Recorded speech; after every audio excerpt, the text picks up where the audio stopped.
anything. Spinny We're things. live, Dr. Art, and there's nobody here. Oh, nobody's home. Nobody's home. Nobody cares. It's all over. Oh my God! The thing he says there's 5. They're lies. They're bots. They're clearly. bots. We got our first 5 bots. It's not even a real like. We didn't really. That's Yeah. yeah. It's YouTube, messing with us. YouTube Chinese bots. Yeah. Coda improvements. What's happening, man? Dickie Farley. Oh, these guys are real. Mexican Spec. Yes. Yes. Hello, Mexican Spec. Greetings all. Greetings all. So we're on early tonight. We are. What time? Oh my God, we're freaking 20 minutes early. Punctuality is for the white man, and I am not going to deal with that kind Right. of nonsense. Right. Yes. I'm too old to be on time. No. Kelsey, what's happening? Nathan McCree, Granddad's junk. I will never feel Never get comfortable tired of that. saying your name. Oh, that's awesome. Cabello Carburetor. I like that. See, I like that name. Right? Chevy Guy. Yo, shout you out. Chevy Guy 85. You have been shouted out. Out. Yes, out. Or if he's from Canada, he'd be oot. Oot. Hey. South Farmington. Good evening. That cigarette rolling tutorial actually helped. Yes. Well, there you go. It's like, the least I could do, man. Oh, you gave him a link to a tutorial? Yes. No, I did it myself. I did it on Sunday night. I did a rolling tutorial. Oh, I just got home and I caught a little bit of it. I didn't catch that part. You don't watch every minute of every live that I do? Just like you don't watch every minute of anything I do. Oh, I really don't. But yeah. Frank Emro, what's happening? Barry Cuda, Dakota Fields, Chevy Guy 85, Mopar sucks. Dude, you're preaching to the choir. I know how much they suck. I've had my whole life revolve around them. I know all about them sucking. It'd have been easier if you were somebody else.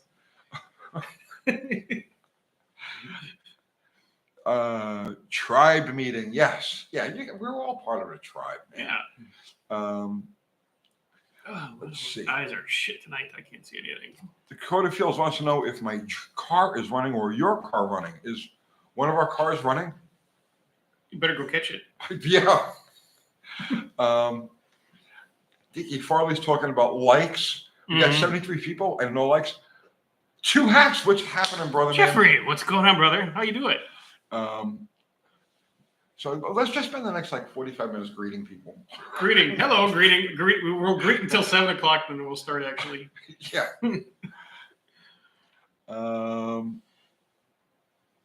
Let's see. Better go catch it. Yes.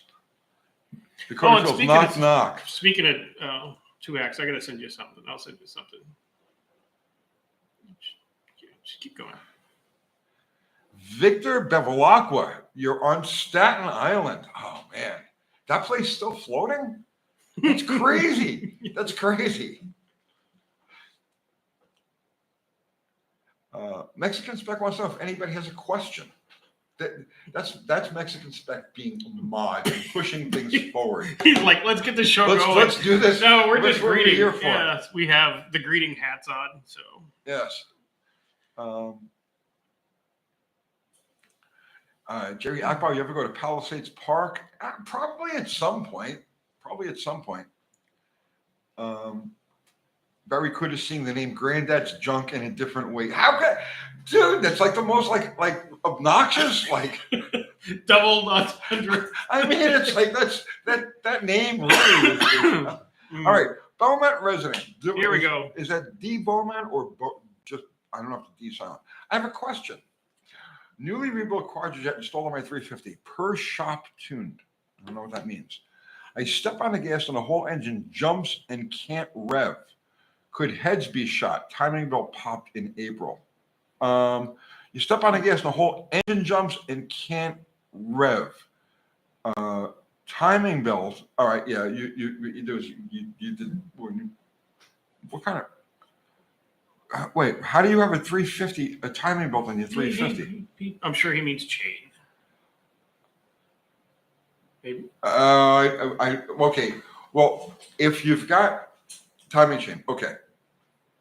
So if you're okay, cam timing is extremely advanced. So let's just say you missed by a whole tooth, right? it'll do that. You've got way crazy low cylinder pressure. And then if you've got a distributor, it's yeah, there's a good possibility that go back and check the cam timing on it. I can't really give you any other suggestions until we know that the cam timing is right. It But sounds like a tooth off and sounds like enough a tooth timing. off, yeah.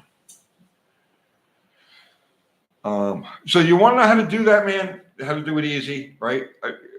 So pop the odd side valve cover off, 1357 on the Chevy's driver's side, right? Yeah. Yeah. Pop the odd side valve cover off, driver's side valve cover off. Roll the number one cylinder around to top dead center, right? Piston at top dead center. Okay. So you're gonna go twice around. So the first time you go around, well, okay, wait. 4-cycle engine, right? So the piston hits top dead center twice during that cycle. And at one point, both of the valves are closed. And then at the second point, both of the valves are open, right? That's top dead center exhaust. So what you want to do is you want to rotate the motor around until you get top dead center, and both valves, they'll be open a tiny bit the same amount. That's split overlap. And if your cam timing is correct, all your dots are going to line up. If you don't get at any point top dead center and both valves open a little bit, your cam timing is off. I don't know if I made that clear or not, but there you go. Steve Sadusky, did you fix the airbox problem on the Jeep? I didn't know I had an airbox problem. You did. You put it cowl induction. Yeah, we built a cowl induction setup for it. There's no airbox on it. It hasn't been in a while. Artesian Contractor, it says this is a great show. Well, thank you. Okay. Yes, thank you. Is the Red Ranger going to make a Polar Express trip for Christmas? No. What's a Polar Express? I don't know, but it sounds cold. I don't do that. Yeah, no, I don't do cold. That's why we live here. Sorry. Yeah, it's freezing right now. It's like 60 degrees, and I'm like, I know I got a hoodie on, and yeah, I'm chilled. I mean, I may park it in the front lawn and cover it with lights. I don't know how the neighbors would like that, but whatever. Granny's blue waffle. Tony needs to weld the diff in the Jeep. No, you know what? We're going to do this. We're going to achieve this with a completely open rear, just to spite everybody who gives me so much grief about, oh, I got a sure grip and a posi, you're going to weld it.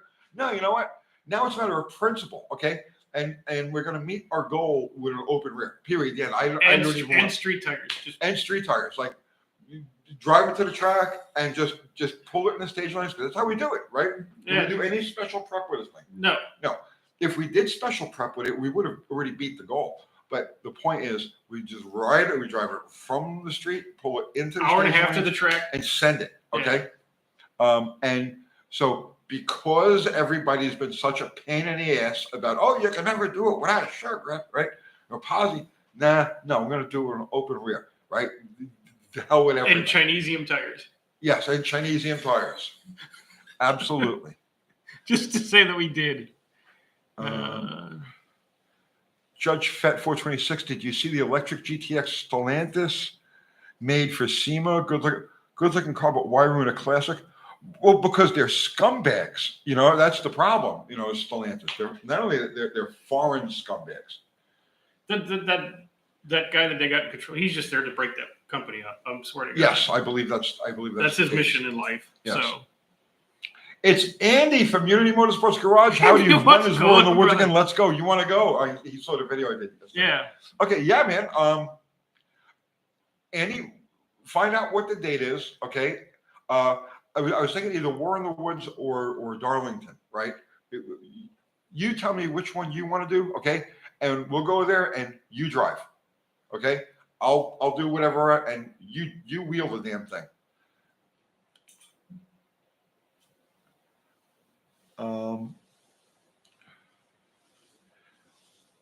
Cabello Carburetor, what do you miss the most about 80s and 90s street racing?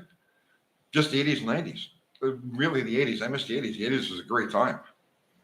Wheelie King, life would be better with a Big Richard hoodie. Well, you can go to where the merch is sold at any of those things, and you search that spring setup, and there is Big Richard hoodies there. There you go. There you go. We can make your life complete right now. Just go shopping. Abel D. Tony, would a Harbor Freight burr tool be a good choice for a smooth cast iron head? No, no, and no, right? Use those things like in a high-speed drill if you want, but do not put them in a fucking die grinder. Period, the end. I've had it happen to me, and I've seen it happen to other people. They come apart. The burr comes off at like 80,000 RPM, and it is literally a bullet. Okay. Yeah, do not use the Harbor Freight burrs on a high-speed die grinder. They're fine if you're going to put them on a high-speed drill. Right? Like, what's the harm in that, right? Mm-hmm. But when you really spin those bitches up, what happens is, if you ever grind on something, right, and you catch something just the wrong way, it kicks back a little bit. But when those burrs kick back, the bond breaks from the burr and the shank, and it just goes like a bullet. Yeah, it's not really like a billet burr. It's just they're molded or something. Andy is saying War in the Woods is more like a circus. Yeah, I've heard. I really want to go there, but bro, you know how hard it is for me to get away. But you like this, man. You and I will team up, and I'll get the car sorted out. I'll do some testing, against him. Right? I'll redeem you, Andy. Which trucks smoke the blue taxi. Jack. So I'll get it squared away, right? You have to promise me. Notice how all of a sudden, now I have to take the engine apart. No, I got to do this. No, I got to do that. Just freshen it up, Rob. Yeah. Okay. So, but you gotta promise me, man. You back off the hash browns a little bit, for a little bit leading up to that. But you wheel the thing, because I know you're a better driver than I am. So just you drive it, and I'll get it there.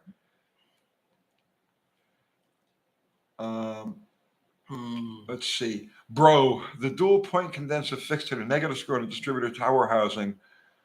Euclid video was fascinating. I don't even do that, man. You know where I put the condensers? I mount them near the coil. It's so easier to change. Yeah, the condenser does not have to be in the distributor. You can mount the condenser anywhere in that loop between the coil and the points. In theory, right, it's supposed to be. It should be as close to the points as possible, but it's really in theory. I run an external condenser on everything. It's just a cushion. Yeah. So, did you ever see the condenser I've got on Bottle Rocket? No, we'll take a look when we. I'll take a picture of it because it's. All right. You're going to take a picture. I'll go take a picture of it. All right. Let me entertain the troops here. Wheelie King 71 spun a bearing. Oh my God. Up in the air hose a long time. When I was a kid, it came apart violently. Oh, spinning the bearing with the air hose. Okay. That was my first practical lesson in inertia. Spend real money when buying burrs. Yeah, that's right. Or if you can buy, like I said, you can buy the cheap burrs, and there's nothing wrong with the cheap burrs, but you just can't spin them hard. It's going to take you a little bit longer. And if you don't know what you're doing, that's probably a good thing. Because if you put a real aggressive burr on a real high-speed die grinder, and you really don't know what you're doing, you can do more damage than good.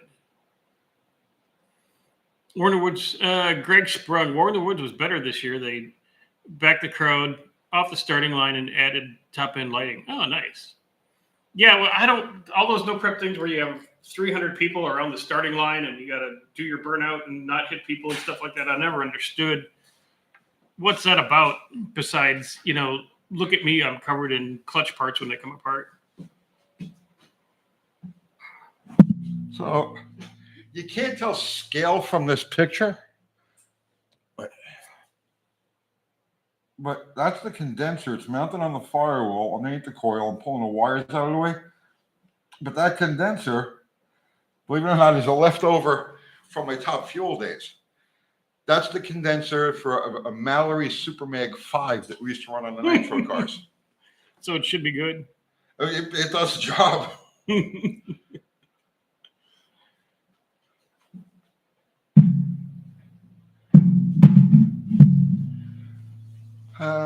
Okay, well, what did I miss? Wait, there was something here.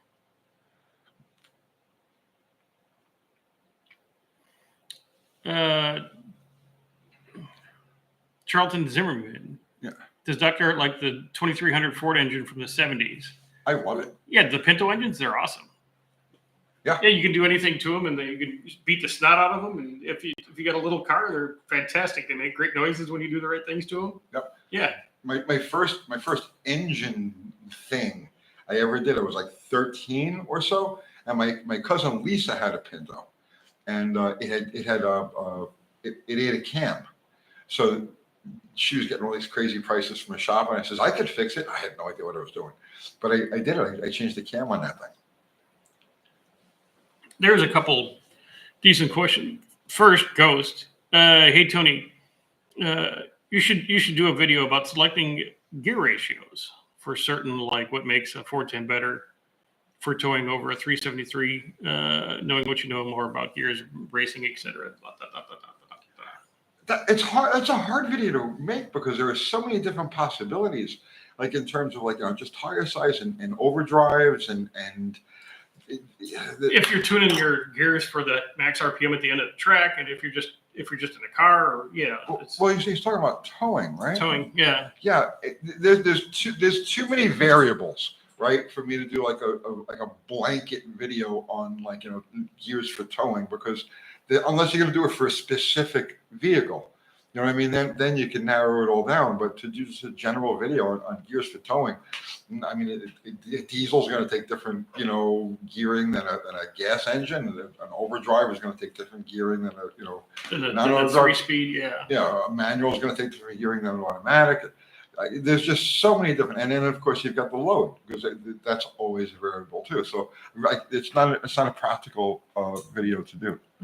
And you got Green Bean sent me a super chat. Nice. Thank you, sir. No great car question this time. Nice. I want to recommend 2 channels you might like to watch.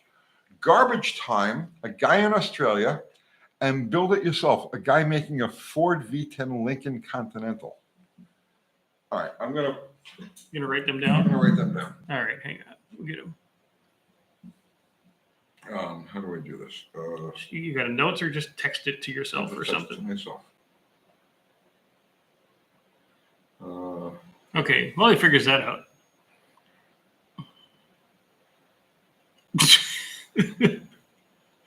Okay. Garbage Time? Garbage Time and Build It Yourself.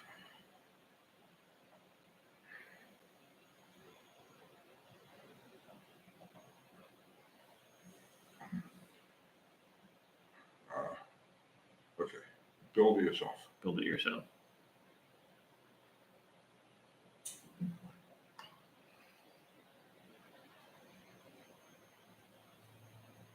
Okay, I will give them a look. Thank you. And then you got one here from Jacob Bowman. Tony, do you have any info on building a dragster? We've talked about this in the past. Yeah, I've been kicking the idea of building a front engine dragster, but running on gas. Where is he now? He's right underneath that super chat, so you got to keep going right there. Jacob, here's the problem. Okay. I know way too much about building dragsters. I know way too much. We'll be here till Saturday. Yeah, we'll be here all month. If you can ask me like a specific question, I can narrow it down, right? But I do understand dragster science, especially slingshot dragster science.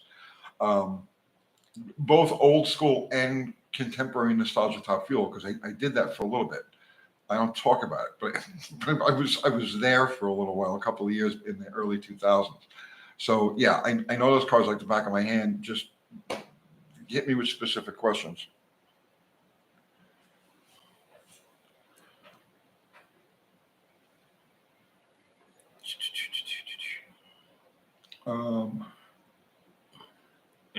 Broke Joker ATV, because it's just Uncle Tony got a dumb question. That's what they. My life is a dumb question. Yeah. The Grizzly 600 turns over good, but stops turning over if I touch the throttle. Stops turning over. I mean, it stops cranking. As soon as you open the throttle plate. I have no idea. Stops running or stops cranking? No, we'll go back to your Joker. Yeah.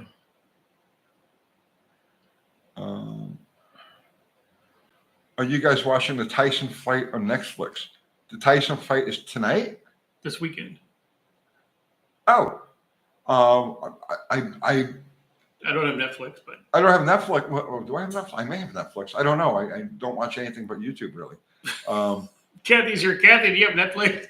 I'm sure I'll get. I'm sure I'll see it somehow or another. Yeah. Everyone will see it the next day. So he says it stops cranking. Stops cranking. Yeah, bro. I don't know. That doesn't make any sense. There's no. I can't think of any relation between the throttle.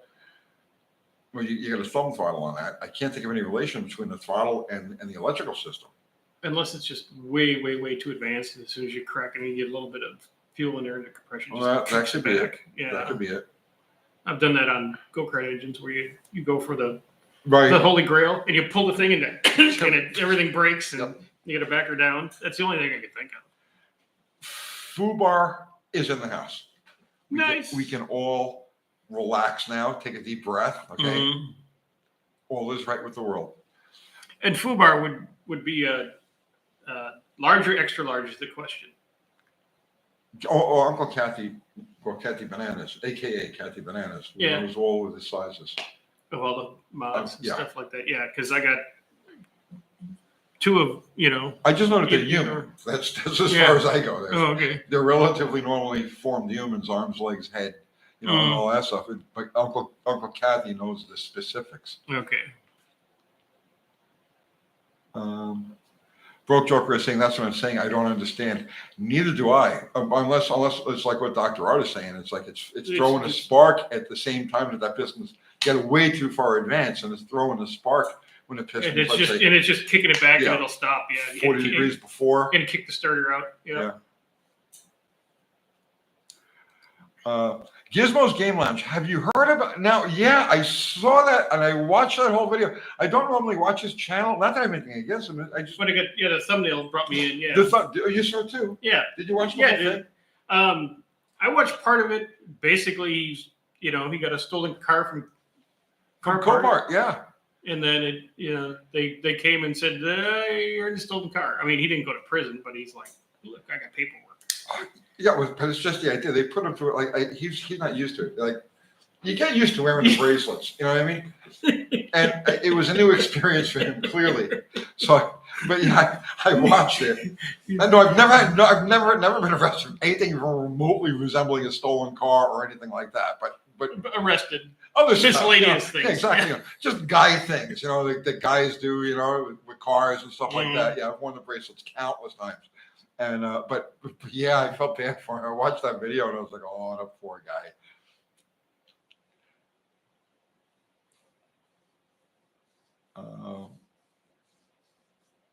Let's see.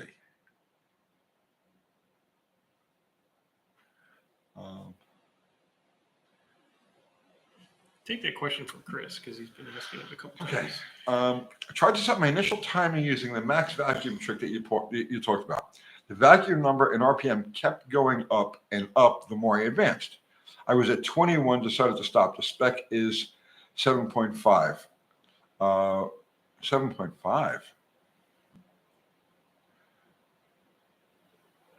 You were at 21 degrees or you were at 21 degrees and decided to stop. The spec is at 7.5. Maybe I'm doing this wrong. No, you're probably doing it right. My guess is that probably your marks on the timing, the inertia ring has slipped a little bit, and your timing marks aren't accurate.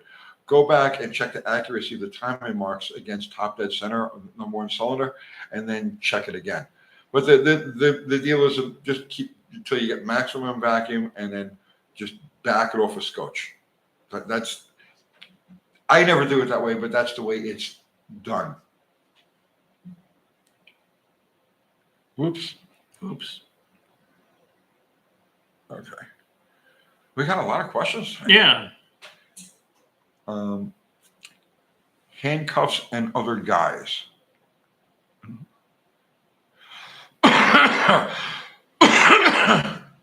Chris, the spec is 7.5 degrees. Well, that's weird. I can't remember. But anyway, but I wound up at 21 and felt I had gone too far. Well, I'm telling you, if the damper has slipped a little bit, if the marks aren't exactly right, or if the timing light that you're working with is off, like if you've got a dial back timing light, I find those things to be really inaccurate. So just you do this, right?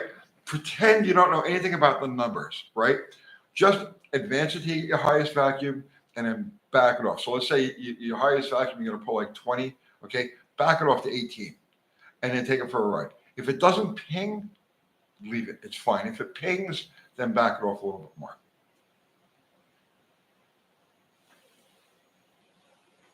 Chris is saying 66 volts torn out of 7.5 degrees is the spec. Okay. Yeah, no, old, yeah, but it's also 60-year-old diameter. A lot of things can happen.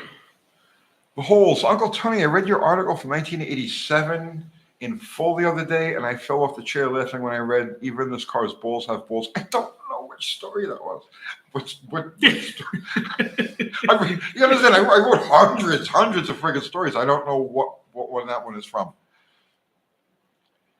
Gizmo's Game Lounge. Building my first 318 LA after a piston did its own weight reduction. Is there any fun things I can buy for cheap to upgrade as I go other than a typical header, big intake, 4-barrel carb, daily driver? What do you think? You just got done with it. Yeah, just the best. It's a daily driver. You don't need to spend money on valve train. Maybe a cam, but I would spend time. Cleaning up the ports because there's probably lots of slag in there. Mm-hmm. Then that's a freebie. It's just time, both intake and exhaust. And I don't know, those Magnum manifolds help for a lot. I figure over the stock ones. Well, the problem with the Magnum manifold is so it's where they come. They don't. The Magnum intake manifold won't. No, the exhaust manifolds. Oh yeah. They're much. That's a nice improvement. And you can get those for nothing. Yeah. The only problem is there is the possible clearance issues on the driver's side with the because they do column. Depart the engine in weird ways. Cam for that thing for a daily driver, I had a 273 with the Hughes Whiplash cam in it for a while, and I love that thing. It's a very punchy kind of cam. It works great for it's specifically designed for the 273 318. So you might want to look into that. Yeah.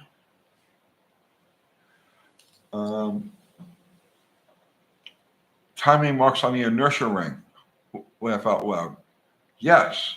Always funny to have the timing marks on the inertia ring. This is the pictures are cooking. It's driving something crazy. Hey guys. Yeah. Not that we have to do this, but we will. This is how much we engage. Nice. Look at that. Look at that. Dude, you're like a scientist. Yeah, keep going. Don't stop. Okay. Good. Okay. First time a truck drives by, they'll be gone. So that's okay.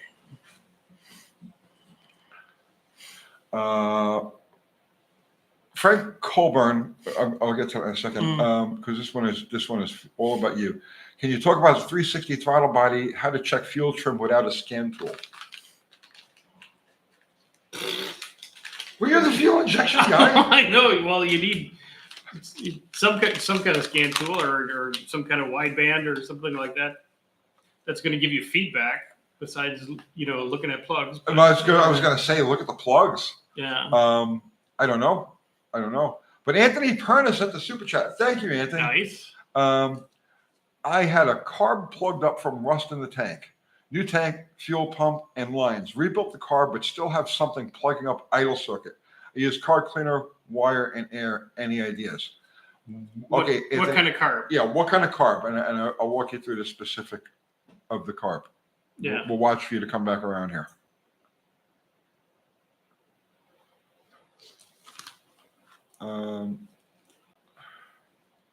Let's see. Oscilloscope to check the fuel trim. What kind of tobacco? Bugler tobacco.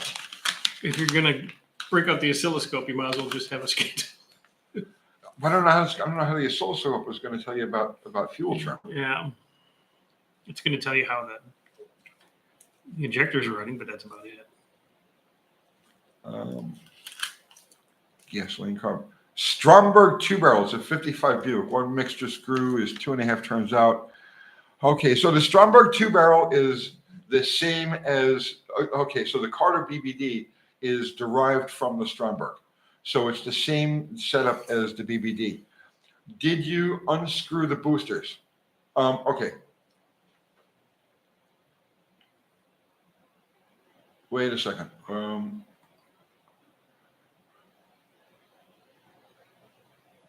Okay. On that carburetor, right? You can run that carburetor with the lid off of it, right? So you're gonna have 6 screws that hold the top of the carburetor on, 4 in the front, 2 in the back. Undo your various linkages and take the top of the carburetor off. Start the car with the, and it'll run just fine with the lid off. The first thing you want to know, oh, wait, he's saying the boosters don't come out. There's 2 idle jets that come out the top by the bores. Can you, I was going to say, can you take a picture of it? What year is it now, Anthony? 55? Hang on. I got to get a picture of that.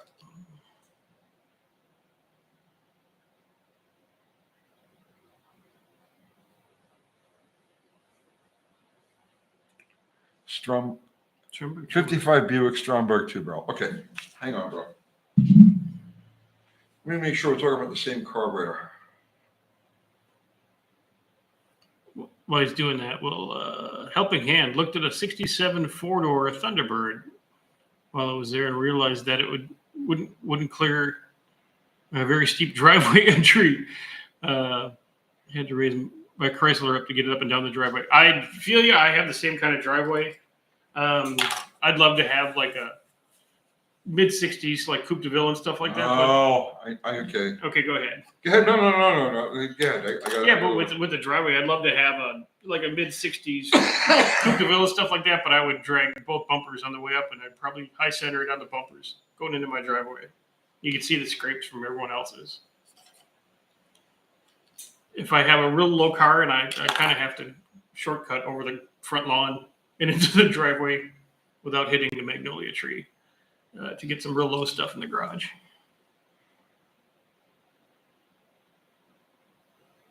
All right. We got it. That's the carb. Okay. All right. Yeah. All right. So that's the earliest version of the BBD, and it's going to have the same. The earliest version of what became the BBD. It's going to have all of the same characteristics. The only thing with this one is this should have a vacuum. Hang on. No, that one will run with the lid off. Okay, so you get what I suspect is happening. Okay, is the drop rods are not retracting. Okay, so the metering rods, rather, I should say, are not retracting. There's a plunger in the center there, that pulls the metering rods down into the jets. Well, underneath the jets are 2 like square cavities that it pulls the idle mixture from that goes up to where you're seeing the jets. So pop the top of the carburetor off and make sure that at idle, those drop rods, or when you give it gas, if they're coming up. Because if they just stay down, those passengers will never fill with fuel and it won't have. Does that make any sense? I don't know if that made any sense. If they're not coming off, that idle circuit will never fill with fuel. Yes. Yeah. You can answer that for Joe K. After modifying the Jeep throttle body to allow more airflow, to what degree can the ECU compensate to add more fuel to balance the increased air? Well, we've already put a bunch of extra fuel in there. How much fuel did you put in there? It's 10% at wide open throttle. Okay. It doesn't have metering rods. Anthony, I'm going to have to. I am not familiar with the internals of that carburetor. I assume because Chrysler used the next generation of that Stromberg up until 1965, and then Carter started copying it with the BBD. Let me do a little homework on that, and I will do the best I can to answer it for you.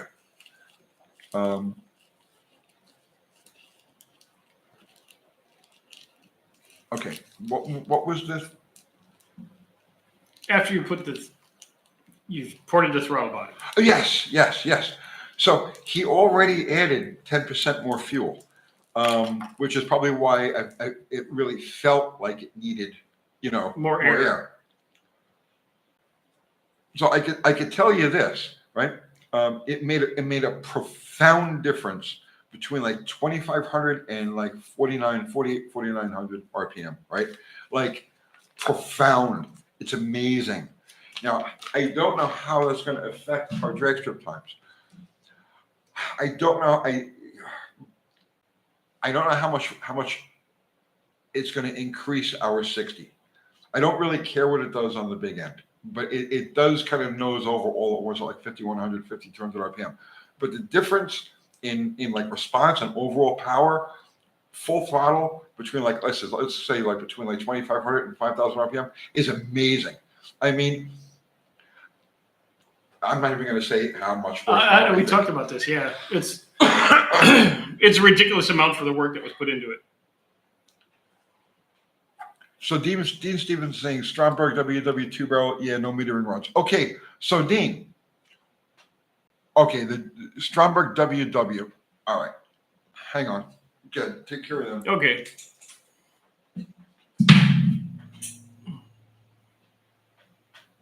Helping hand T-Bird, I was thinking 2 steel ramps that would pivot to level 1 once I got the car up far enough of that. Then I went to smaller cars and gave up on the idea. It'd be a sweet 4-door bird, though. Yeah, it would. But if you can't get it in the house, it doesn't do you any good.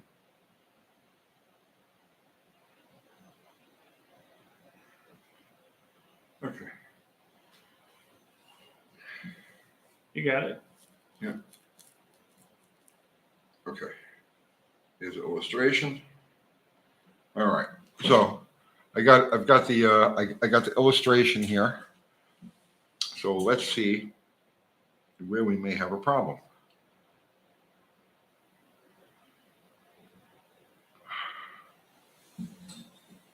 Okay. Huh? Oh, that is really weird. Okay.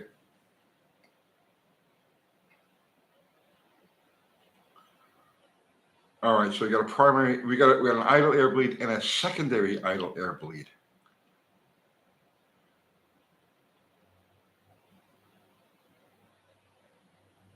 All right.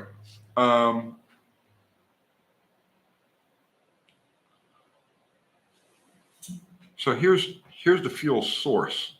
Yeah. For the idle circuit right there. Mm-hmm. So that would normally be where the metering. Okay, it doesn't. All right. So it's kind of a funky carb, isn't it? Yeah, it's funky. All right. So how do we do this? Okay. Oh, I have to blow it way up. All right. Okay. That part right there is where the metering rods would be on a what? What are we doing? No, I'm just pointing at the picture. That part right there is where the metering rods would be on a liter Stromberg or on a BBD. Okay, and instead it uses the function of that is similar to a Holley power valve. So under vacuum, that plunger gets pulled down and allows fuel into that circuit. So that's your feed for the idle circuit. Then you've got an air bleed where it would normally come up to the booster, but in here, in this carburetor, it's got a separate air bleed that looks like it's in the form of, oh geez.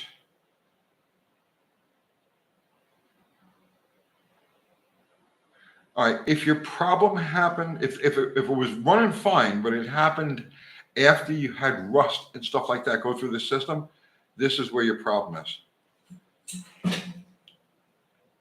That's where your problem is. So let me reduce the size of this so you can see where it is. Okay, it's right there in the bottom. Bottom of the bowl. Yeah. Okay. That's where your clog is for the idle circuit.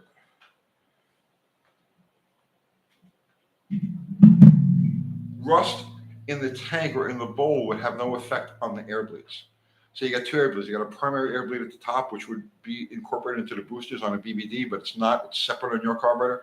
And then there's a secondary idle air bleed down low. But neither of those would be affected by rust in the bowl. That vacuum operated like that. It's like it functions like a Holley power valve. That would be affected.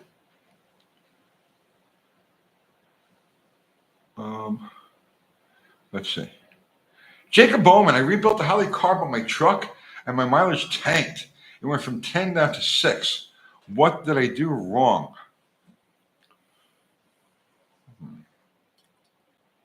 I'll tell you what you did wrong. I know what you did wrong. Tell him what he did wrong. Okay. You removed the original Holley gaskets, the ones that are like cemented on there by Satan himself. Okay. You removed those and you replaced them with either the black or the blue nonstick gaskets. But you didn't check the throttle body for flatness when you did that, right? So those permanent Holley, the reason they make them like that is so that if the body warps a little bit, the gasket will stick, right? And it won't, you see what I'm saying? So the gasket doesn't really separate so much, but it maintains the seal even if the bowl is a little warped. If you replace those original gaskets with the non-stick ones that don't, do that, they're not cemented in place, then if you have any warpage in the throttle body or the center part of the carburetor, it'll pull fuel from the power valve circuit. So it has nothing to do with the power valve itself. It has to do with the cavity. And it's the engine is able to pull past that gasket into the cavity and draw fuel through that.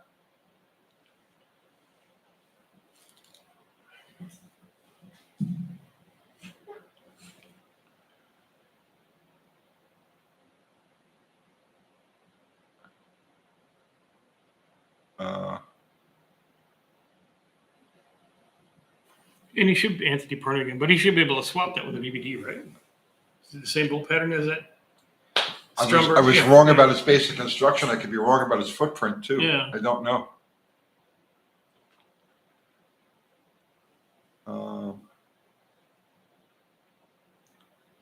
Let's see.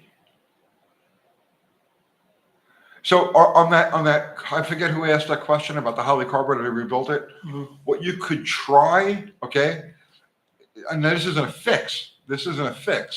But what you could try is just slightly over tighten the bowl screws. The 4 screws that are holding the bowl in place because they run through the body.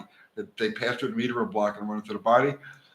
With the engine idling, okay, just slightly over tighten those. Don't go crazy, okay? Because you'll snap them. Or you'll pull the threads out. Mm-hmm. But slightly over tighten them by, let's say, a quarter to a half turn, and see if the engine smooths out when you do that. 1/4 Ogadoga. Yeah. Mm-hmm. It's a small pattern base. You try putting a dual jet on there. Yeah, well then you should be able to put a BBD on it. Because you really only got 2. Well, you got 3. You got 4. Oh, geez, there's at least 4 different common 2-barrel bolt, footprints. 5. There's 5 different. No, okay. The more I think about it, the more I realize that I'm giving you bad information. I don't know. Here's something related to Cliff. Was porting my head, got into a water jacket on the intake side. Ooh. Is JB Weld a good fix? This is strictly a truck pulling engine. Yeah, you could bust out the welder, dude. Bust out the welder. Yeah. Right? If it's not a street car, it's just a pulling engine, and you're not really worried about being stuck 500 miles from home when you don't mind a little water getting in there. Break out the flux core, bro. That's what I use. Just lay some metal in there. Hate your life for a couple hours and lay some metal in there. lay some metal in there, grind it back out, and lay it back in there again. And now, if it's porous, okay, or you're worried about porosity, right? This is what I've done with these, okay, with stuff like that. Lay your weld in there, okay? Clean it up some, and then take some JB weld, right? Heat the JB weld until it's like water, okay? Because the hotter you get JB, mix it all up, okay, and then heat it until it's like literally like water, because it thins out that much, and then drip it over your weld, right? While everything is still hot, even if you heat the weld up a little bit with the torch, right? And what it'll do is if that weld is to get a little porosity, that really thinned out JB weld will get like wicked into the holes, and you got pretty much a permanent fix there. I wouldn't recommend it on something like I said you're going to take it on power tour, but if it's something that you use locally or like in your case like a pulling truck or a drag car or something like that, yeah, do it. Don't worry about it.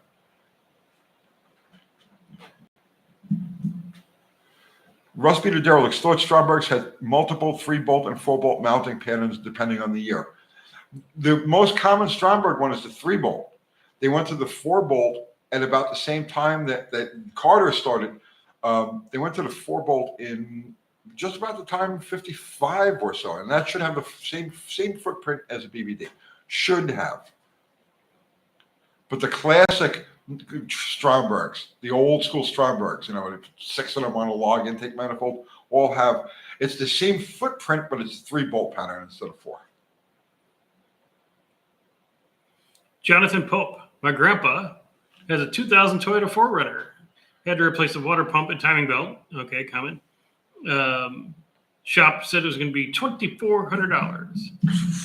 And it was just curious on your opinions. It slightly depends on if it's a V8 or a V6 runner, but yeah, you're far more familiar with those things. Yeah, but that seems excessive. Well, I mean, most of these stupid shops are $200 an hour, and and tax, and that's still an awful lot of money.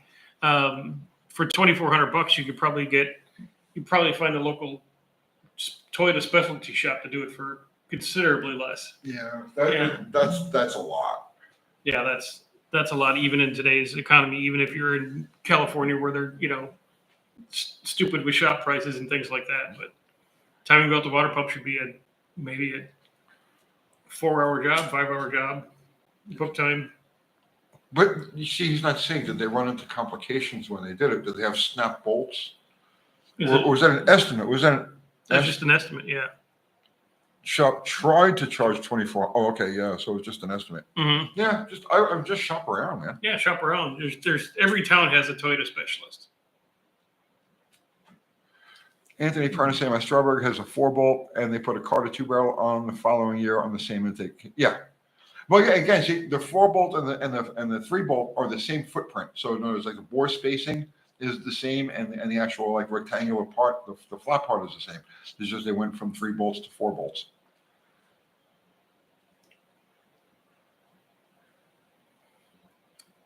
Broke Joker, have you seen the price of those 80s and 90s Dodge Daytonas?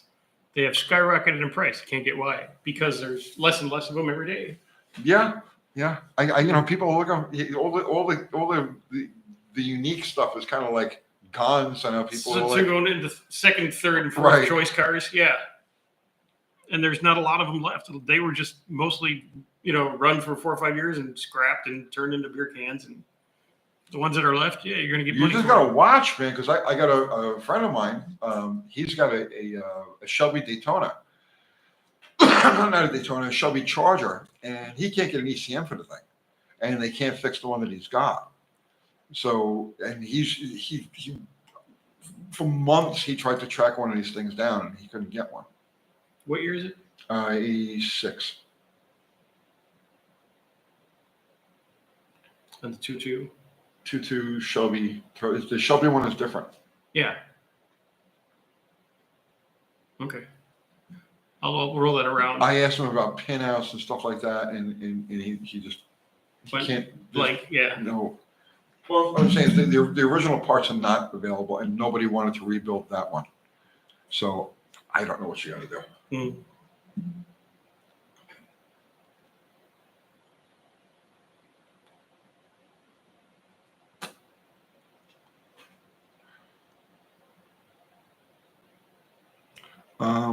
BS Customs, is bottle rocket built so loose compensate for the amount of giggle juice you're going to cram down the throat?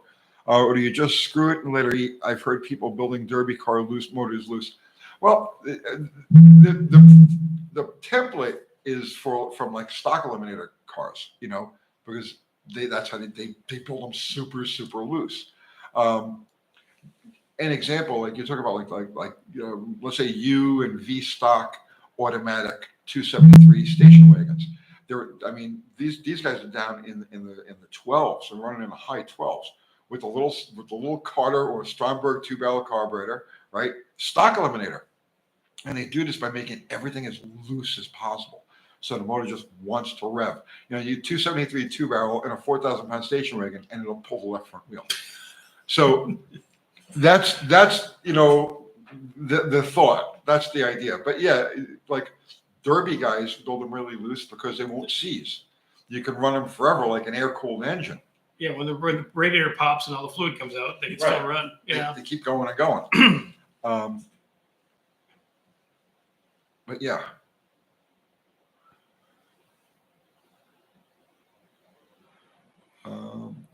Jeffrey Bennett.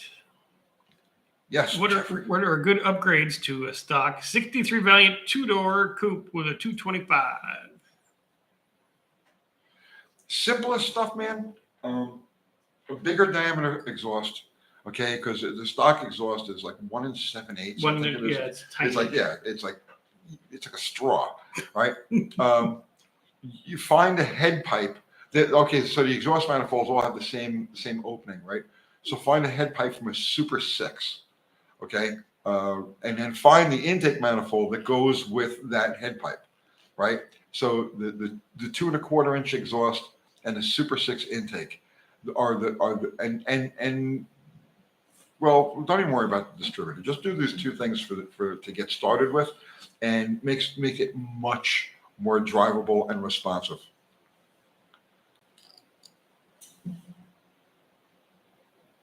On some of those stock eliminator engines, they leave out the second ring. Did you know that? Just to build them so loose, they leave out the second ring.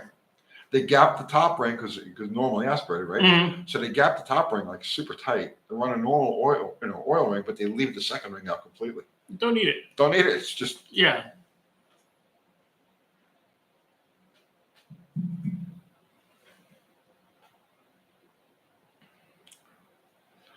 Judge Fett, what is the difference between a Valiant and a Scamp? Is it a package option or a name change for the year? So the Scamp is a Dart, okay? The Scamp is a Dart with Plymouth sheet metal. The same way a Demon is a Duster with Dart sheet metal on the front. So the Valiant is the shorter wheelbase, okay? And it's 4-door. The only 2-door Valiants, they stopped making 2-door Valiants in 1967 was the last year for the 2-door, I believe. 68, 69, 70, 71, 70. But in the year 1970, it was 71 when they brought out the Scamp. The Valiant was only available as a 4-door, and it was a short wheelbase. The Scamp is a Dodge Dart, 111-inch wheelbase car, and it has Plymouth Valiant front sheet metal. That's the difference between a Valiant and a Scamp.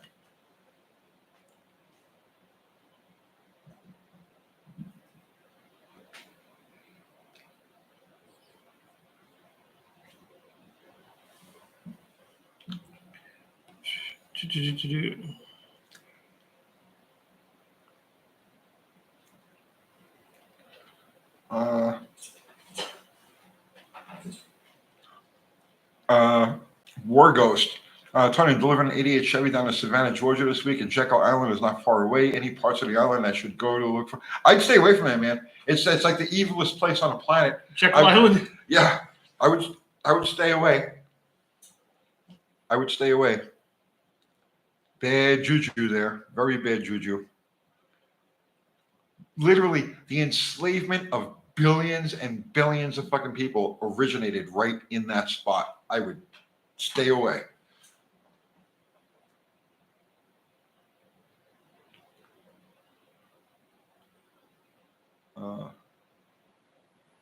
Barry Cuda. Superbird and Daytona wings appear to be horizontal, no angle. How do they provide downforce? And the surface appears to be flat on both sides.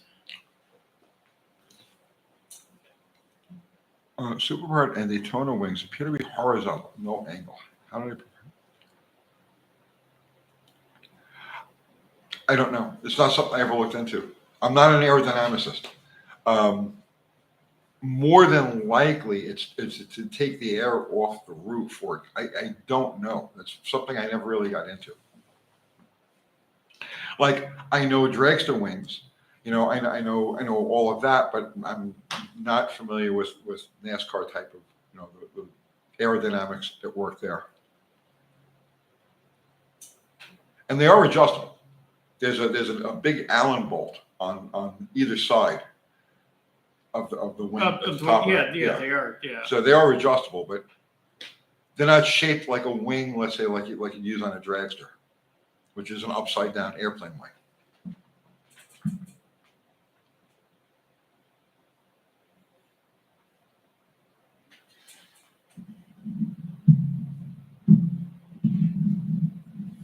Joe K just picked up a 72 Grand Prix 400 for a member of my family that would be closely involved with. Questions will be dumped here into UTG future lives. What was this now? Just picked up a 72 Grand Prix 400 for a member of my family that would be closely involved with. Oh, okay. Yeah. Well, there you go. Yeah, we'll be waiting for you. Yeah, rip away.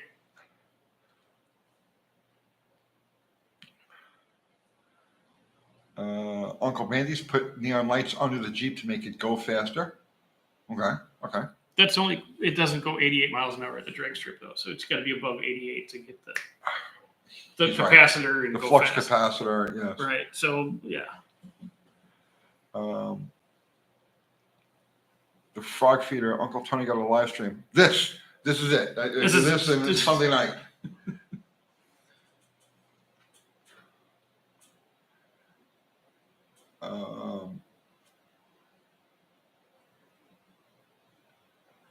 Anthony Perna, isn't the Superbird wing so tall that you can open a trunk, or is that a myth? They shortened the Charger trunk lid. The Superbird, did they charge? I don't remember if they did the Superbird also. But I know you can't open the trunk on both of them. They open, but yeah. No, they definitely open. But like I said, on the Charger, I'm not sure about the Superbird, but on the Charger they shortened the trunk lid, so it opens up.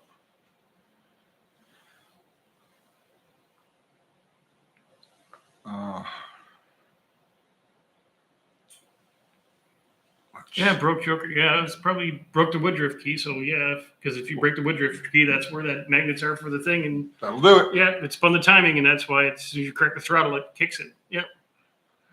David P. Q-Jet question: your opinion on the best fix for leaking well plugs? Well, we covered this a bunch of times. Yeah.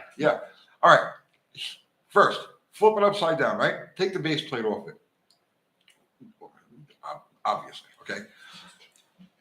Brake clean, then coarse emery cloth, right? Scuff the well plugs and the area around them.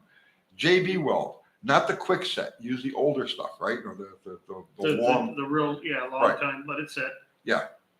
JB weld over that area, right? Let it set 24 hours. Put the base plate back on. Stick it on the car and pretend nothing ever happened, and they'll run forever.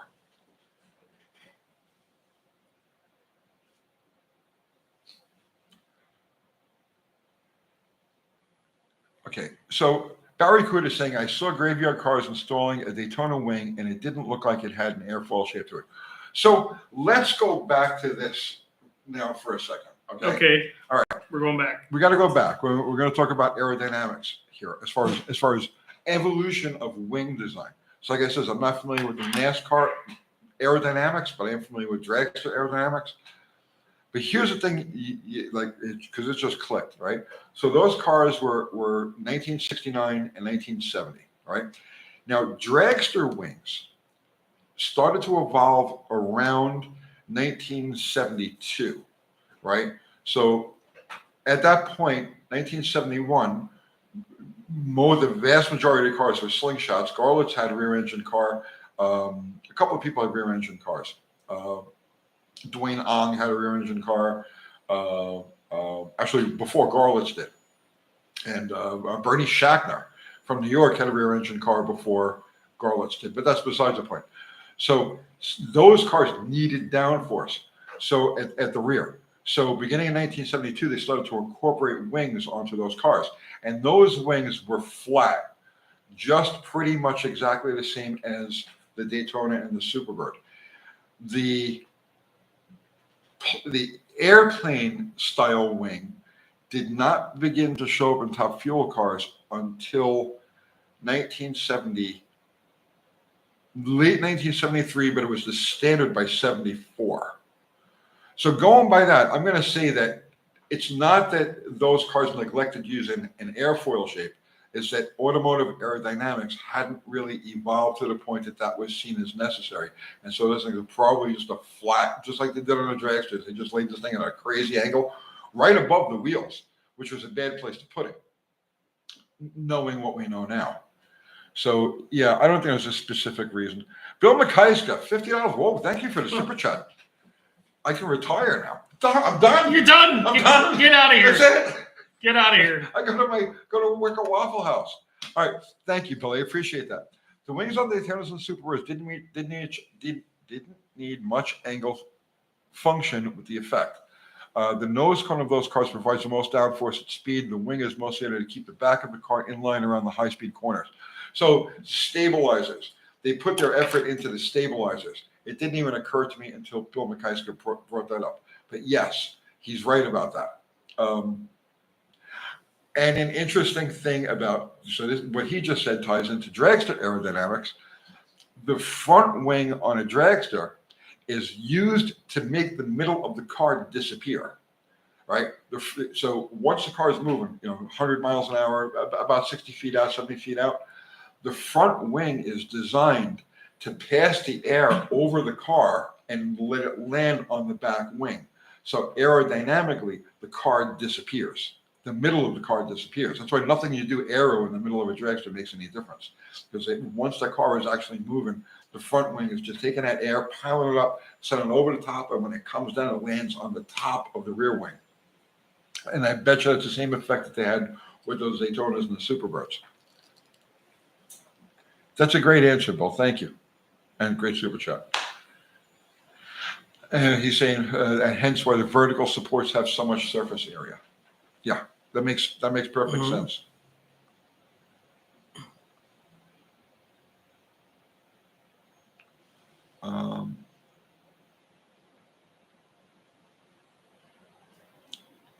Broke Joker, you ever work on quads in your channel? It'd be cool to see Tony bring a Yamaha Banshee to the Dragster.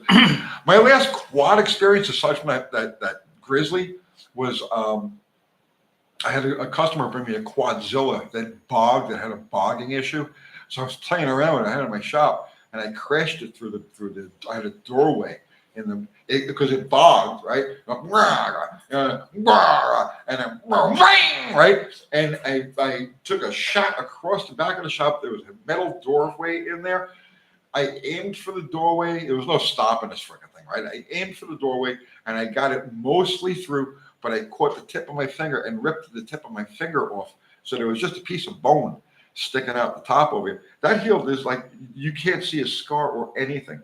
But this whole section was just bone? Yeah, it was bone. And this came off like a glove.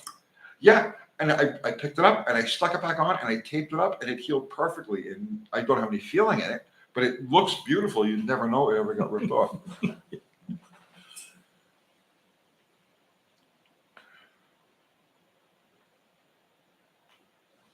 Now,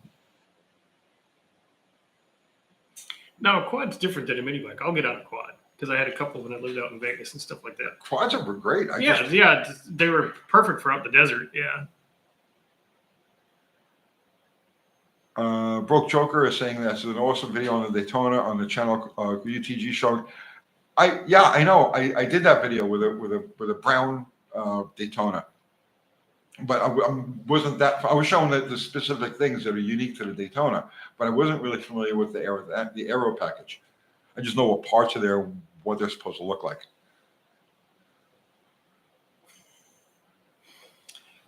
Eddie Cobra guy crushed a Banshee into a fence because the tire air was low. Yeah. Well, Banshees they're aptly named. Yeah. They're crazy.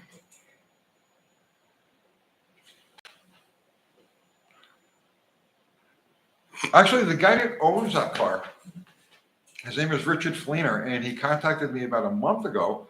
He wanted me to do he's got an FE motor in not a Talladega. What's the Mercury version of it? Spoiler 2? Yeah. Yeah. Cyclone spoiler. Yeah, he's got one of those that somebody had done a rebuild on it, and I was knocking and stuff, and he wanted me to do, and he just never got back to me. I told him, yeah, let's do it, and then I never heard from him again.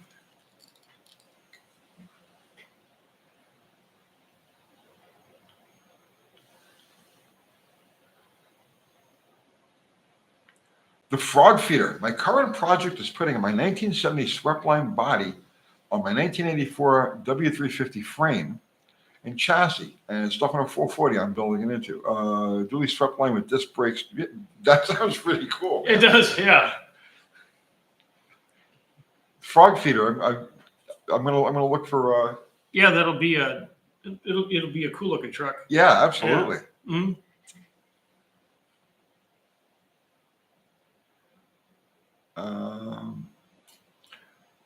Sure, Newhouse. Why and what was the purpose of mushroom lifters? Don't see them now.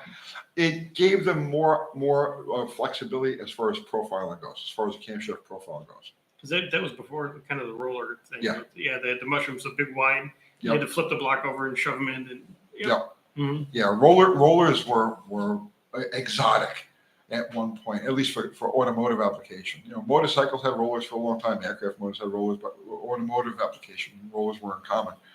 So the mushroom tapper was a way to further take advantage of profile possibilities.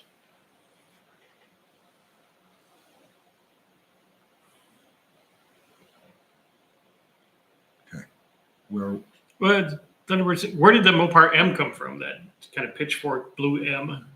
Any ideas, thoughts on that? When did they start that? That was. Trying to think when they started that. I think the roots of that would be around 1975 or so. I'm not sure. Craig Simpson is saying we get him to the end of the week. Nice. We're glad we could help. Glad we push you over the hump of today and get you going. Oh, thank you for the super chat, Frog Feeder. No, it sounds like you got a neat project. Yeah, it sounds like a cool deal.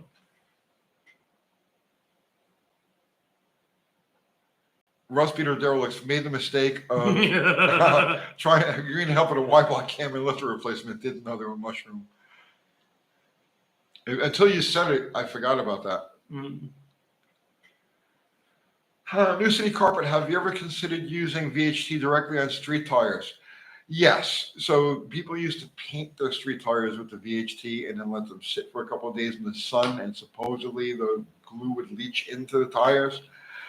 The problem with that is if you do make the tires sticky and drive it on the street, it's just going to pick up everything, and all that dirt's going to get embedded in the pores. So you're going to do a hellacious burnout, and that kind of negates the glue because now you're sweating out the oils. So you got to trailer the thing after you spray the tires. Yeah, more or less. Mm-hmm.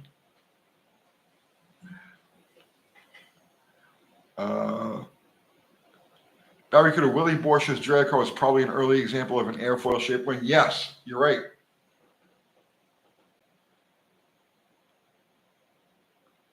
But if you look at top fuel wings from about that period, 1970, 1971, actually I think Colin Olson were the first ones to have an airfoil shaped wing, like the one on Borsche's car.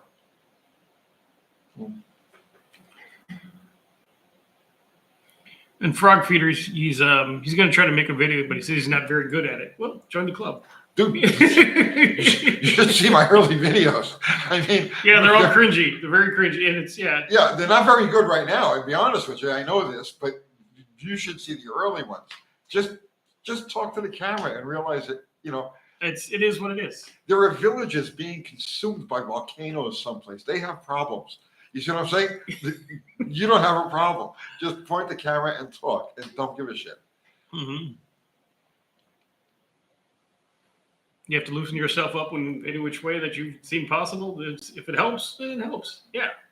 Foot Lettuce likes the home build series. Excellent. Thank you, sir. Foot Lettuce. I'm not going to ask you the origin. I don't want to know the origin of that name.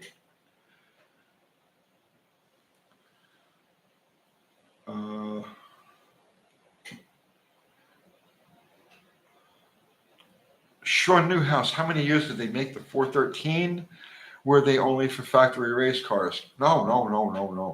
413 was the first RB motor. Okay, the first RB motor was in 1958, and it was actually a 383, not to be confused with the B motor 383. They made a tall deck 383.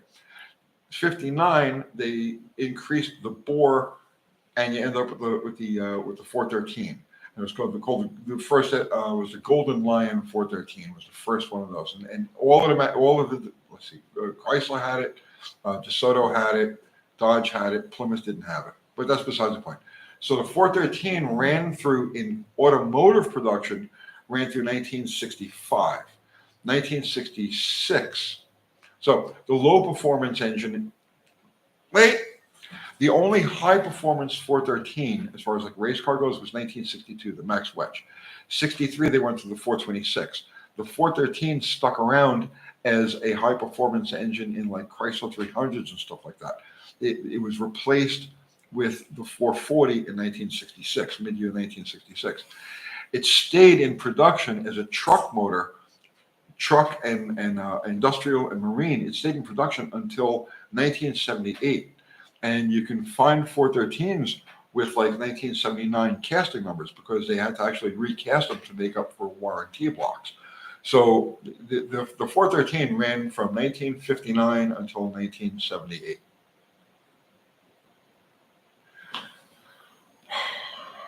That was I could tell that was a lot for you. Yeah, I have to dig a little bit. Did Fubar put up the link to your merch? Nice. He's the best. So what merch do you have? I have Big Richard merch. I got Blue Card of Death merch. I got Hot Rod Rehab merch.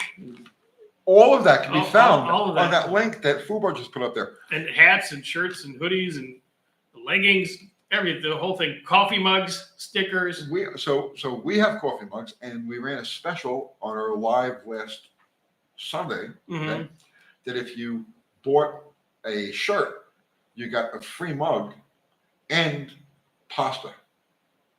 Oh, pasta. Yeah. Like a mug full of penny pasta or something like that? No. The package stuff. Oh, a whole package of pasta? Like Alfredo. Yeah. The stuff you mix. Yeah. Right? Yeah. Noodles. Right? Oh, okay. Yeah. So you got that, the mug, and a shirt. So you can have your coffee and noodles and put your shirt on and. Yep. Nice. And did it sell like hotcakes or did it sell like wet noodles? Yeah, it sold pretty good. Yeah. Yeah, it's been keeping Okay. Kathy busy. She's. Oh, okay.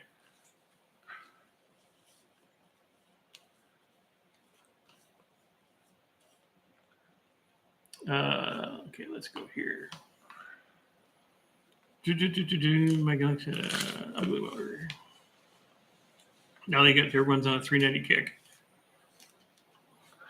Jacob Bowman said he ordered his T-shirt looking forward to his mug and pasta. Oh, dude, that was a special for Sunday night only. I'm sorry, but if you. No, he said I ordered my shirt looking forward to mine. Oh! I think you just ordered it now. No. Okay, yeah. Well, Kathy just shipped out like I don't know, like a dozen of them this afternoon. So. Eric Swenson. Hey, Tony and Dr. Art, any chances of drag racing station wagons or RVs in the future? Oh yeah. I see why The not. future's unlimited. That's wide open. Yeah. It could be anything. Could be anything.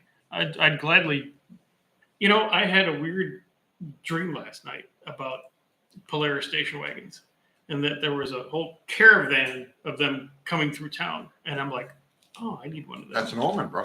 It was weird. It was the weirdest thing. I'm like, what is this? But it's like, and they were all like multicolored and tricolored and, you know, like deluxe versions. Nice. It was quite strange.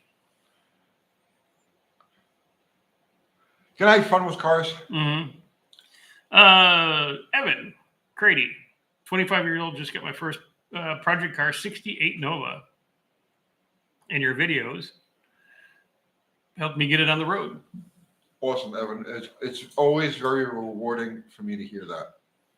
And I'm sure Dr. Art feels the same way. Yeah. You know, it's like, it's good. You know, we're trying to help. We're trying to give as much information as we can. Before we die and it goes away. Dead. Yeah.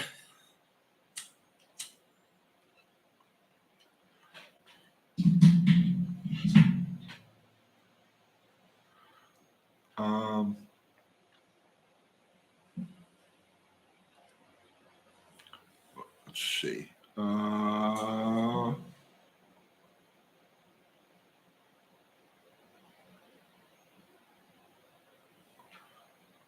Dean Stevens talking about rolling resistance. Hmm.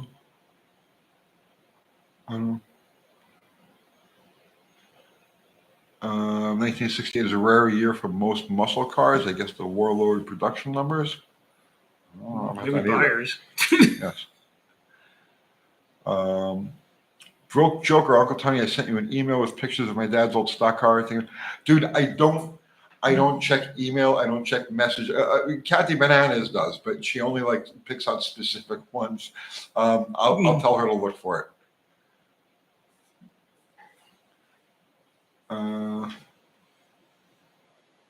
Let's see. Dean Stevenson, the rolling with they're talking about drag radials. Oh, okay. Yes. Yes, I'm very pro drag radials. They're awesome. Drag radials were new to me. I got away from drag racing for so long that the whole concept was new to me. And I put them on Bottle Rocket. And I was like, oh, Jesus. It's way better. Way better. You don't have the. Oh, there's no dancing around. You get rid of the wiggles, yeah. Right, no wiggles.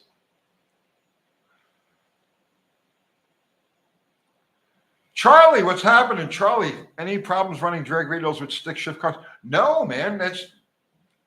They just flat work. Mm-hmm. Vegas 660. Is the Buick 430 the same block size as a 455? Or you got something else? Charlie, a picture came up. Wait, I gotta show you this picture. I gotta find it. Keep that with me for a minute.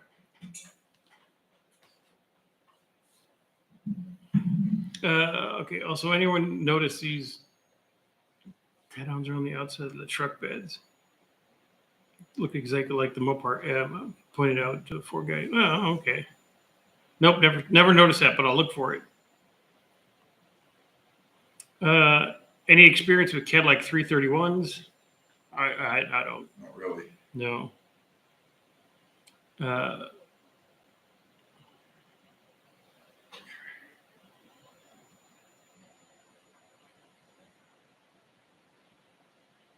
What is the oldest car either of you have ever hot rodded? Big Richard? No, Big Richard's not even close. All right. Yeah. Come on. Tomorrow. It's just fighting you. Yes.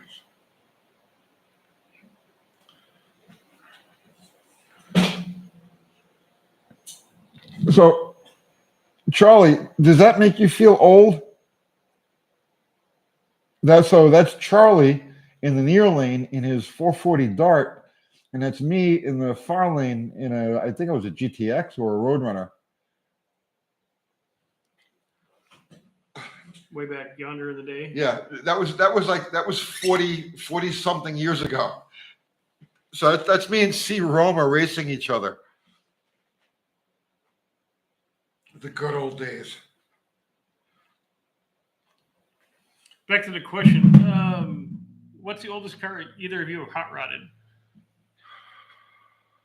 I mean, the first thing I ever touched in hot rodded was a 48 Chevy pickup.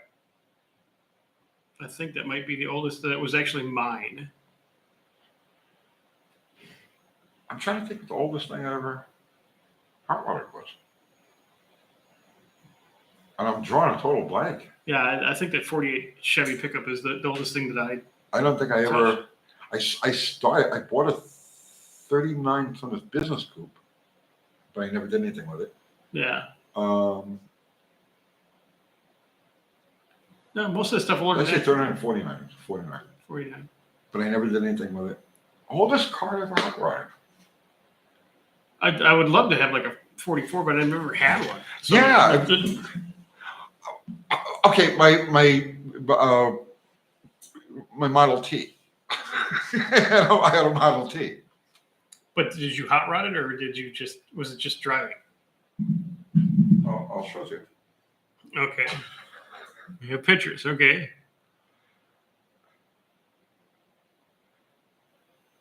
I actually had two.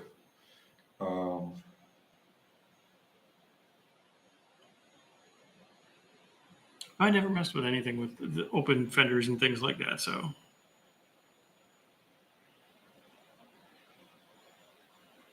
Okay. So this was.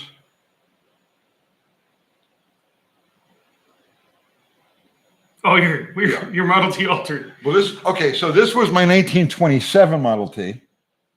Oh, you can see that. That was my 27, but I also had a 23, which was actually a much cooler looking car.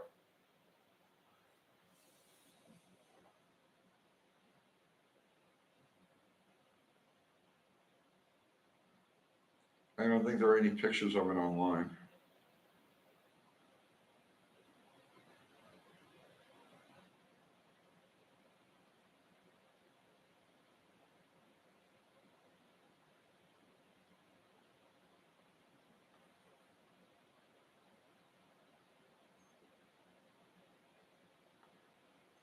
Okay, so this is the only picture I can find.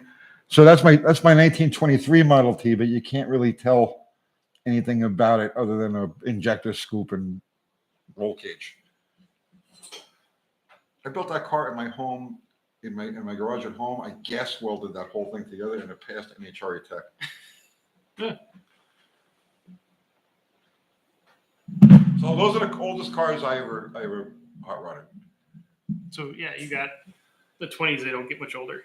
Yeah, 23. Mm-hmm. That's old.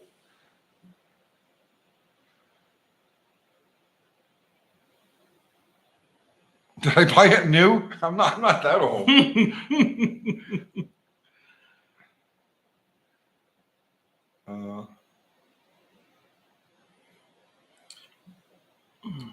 Phantom, when would we feel the effects of the CAFE standards being dropped? I would say it takes 3 years. Yeah. It takes 3 years. But it'll free the hands. I'm sure there's a lot of vehicles that can be imported into the country that are already in production that are legal everywhere else on the planet except for our commie sphere. So I think as far as new domestic things, it'll take 2 or 3 years at least before products start showing up. But you could see things for sale immediately. Like all the Volkswagens they sell in Mexico, then all the stuff that's in Mexico right across the border. Mexicans can tell you stuff you can't. Look at those, like those key trucks that people buy. Yeah, that aren't legal here. The little K trucks, the little perfect little commuter trucks. Yeah, it'll open up all that stuff. We can get a lot of cool stuff we were never able to get. Yeah.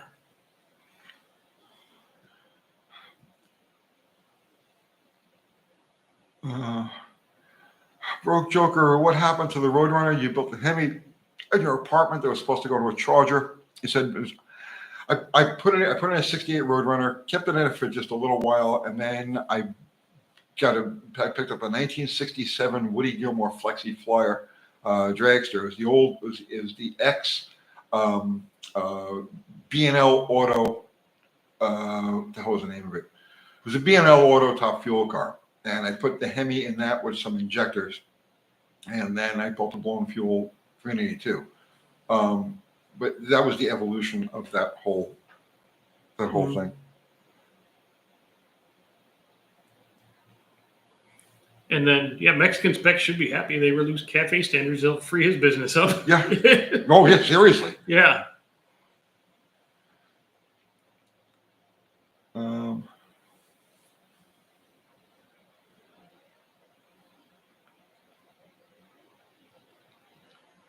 Barracuda, I heard that Mr. Trump owns a 1970 Ram Air 455 Harbor. It's possible. I know he's got like high end cars, like Rolls Royces and stuff like that. That he never drives. Yeah. But he's got money. He's got all kinds of stuff.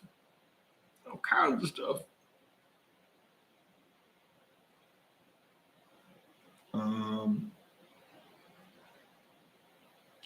Broke Joker is saying, do you have any projects that you miss dearly? Do you? Not projects. There's a few cars I miss, but yeah, I miss my 72 Roadrunner. I miss my 72 El Camino. I miss my 69 Mustang. I miss my 98 Cobra, which when I got that car, I was like, but then I drove it for so long, I just fell in love with this stupid thing. And then the only other car I missed besides that was my 16-year-old car was a 68 Galaxy XL convertible. Yeah, that thing was cool. It was rusty as shit, but it was That's cool. okay. It's still cool. Yeah. So those are the ones that I miss. Projects. No, I've built enough projects and things. And I don't miss any projects. I mean, when I'm done with something, I'm done with it. Right? Yeah. You just move forward. No matter how cool it is, when you're done with it, you're like, yeah, go. Well, the cooler the project, the more aggravation it always represents. You know what I mean? Like, Oh yeah, because my coolest projects all tried to kill me, like literally, and you know what I mean. It's just like there's no love lost. It's like goodbye, goodbye. You know?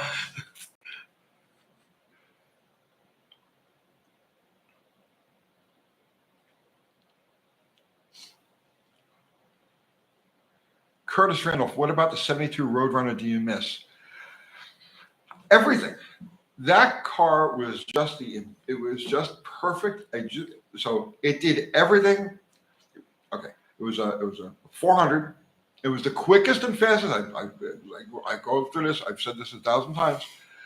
I've owned every stock Mopar. I've never owned an original like a Max Wedge car or anything like that. I've never owned a wing car, but I've never owned a W or I've never owned a Hemi Dart or Cuda, but I've owned everything else. Okay. The 72 Roadrunner I had, 404 speed, was a bare stripper car, manual steering, manual everything, 355 gear, was the quickest and fastest stock Mopar I ever owned. It ran 1280s, just tuning it through the exhaust manifolds. That thing was bitchin' fast. But aside from that, everything else about that car, the way it looked, the color, it was a gold, you know, with the gold interior. Everything about the car, the sound, the stance, the literally everything. I just miss it. It was the perfect car.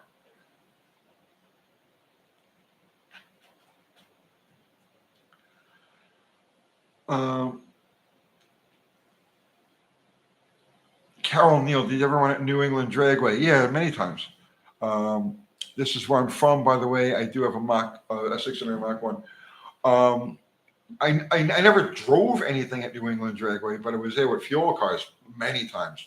Ron Champagne used to book us in with the Laganis funny car, then the Top Fueler with Bobby Laganis car. I was there with a bunch of different cars over the years. And then I had a blowout with Ron Champagne. I booked an event in there. I brought 4 cars in from the Midwest, and it got rained, and he gave us a problem with rain money and the whole big nasty thing. But yeah, I was very familiar with that track. And Carol, listen to me very closely. You no longer want your 69 Mach 1. You really need to just give up on it, and I'll come pick it up.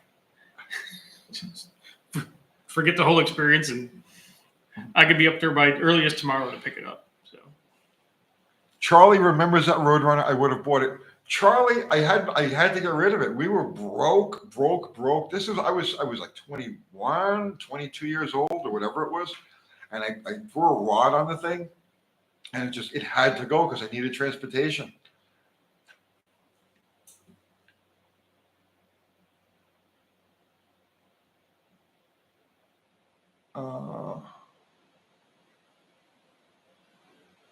Let's see.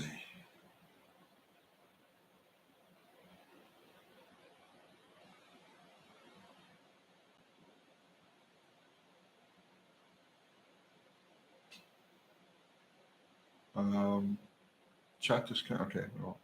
Well, here, Bob's got something. Bob Bump.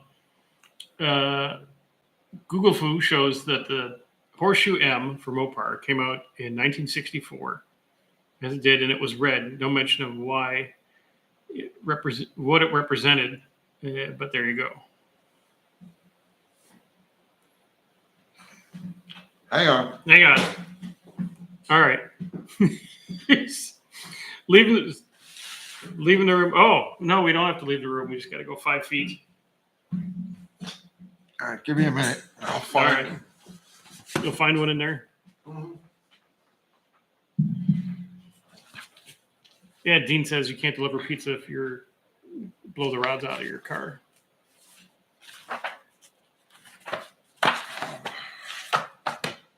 So this is the M, the style M that we're talking about at the beginning of Mopar there, but I don't believe it goes back to 1964.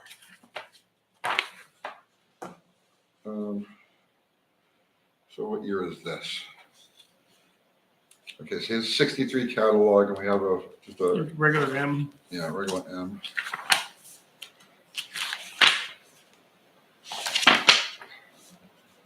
November 60.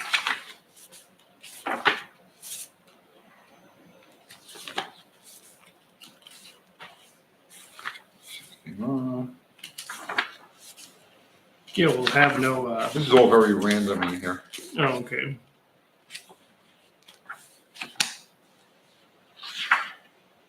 '63.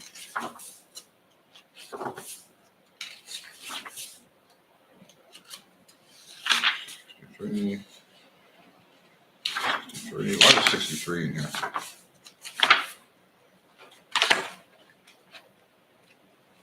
I know there's later stuff in here someplace.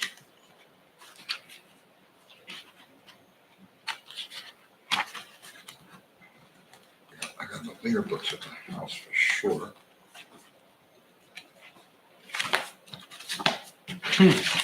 Hang on. In front, maybe. Oh, okay. Well, here's Later direct connection stuff. yeah.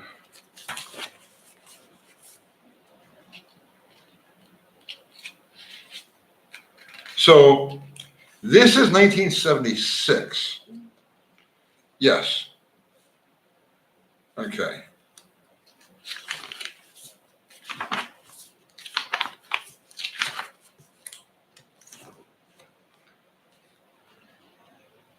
Okay, this is 1969.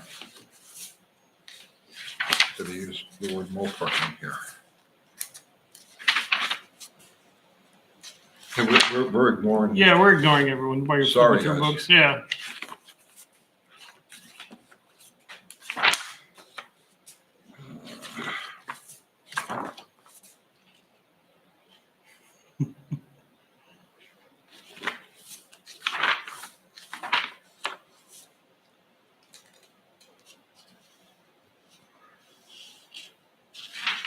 System.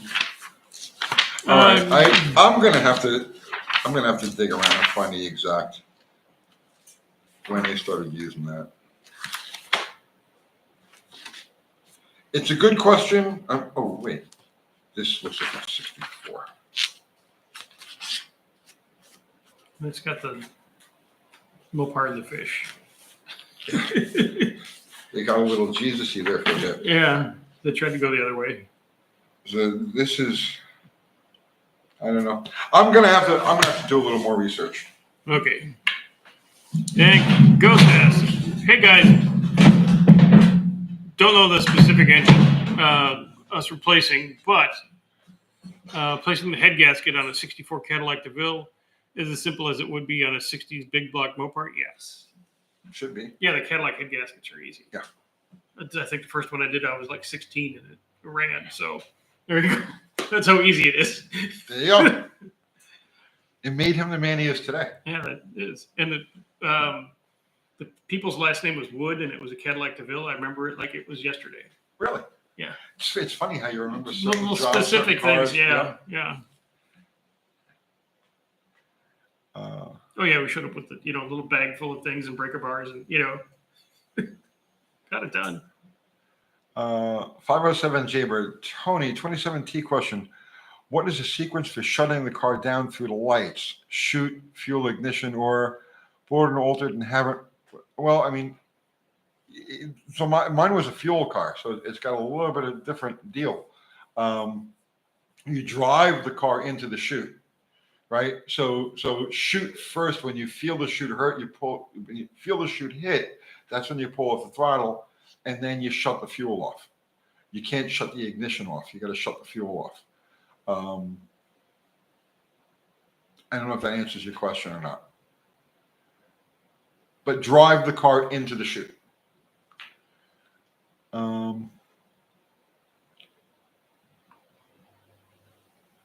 Johnny Rob, can you speak about what causes a 727 trans to explode? There's a one-way clutch, right? The sprag at the back. And if the sprag goes bad, what happens is the drum moves at, I forgot what it is. It's like 2 point something times engine RPM. So if the motor buzzes to 5,000 RPM, this thing is going at like 11,000, 12,000 RPM.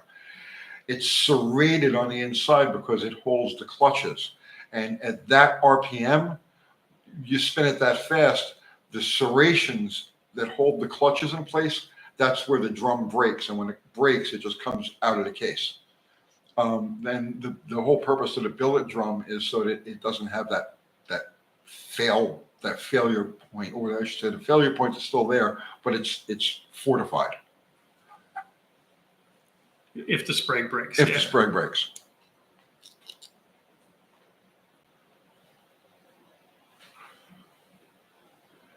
Craig Simpson wants to know if the Turbo 400, the Turbo Hydromatic 400 is the most pimp-tight transmission ever made. He thinks so. What do you think? For specific applications? Oh, yeah. I have a Turbo 400 in the Ranger that Andy built. They're gonna hold the power up until like. No, they're good transmission. Yeah. I prefer the torque flight, but.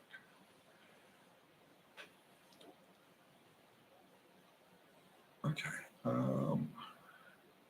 Broke Joker 727. Awesome burnouts in wet spots. Then you hit dry surfaces. Boom at New England. No, that's not true.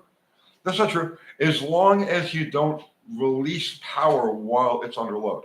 So in other words, let's say you're doing a burnout in first gear. Okay.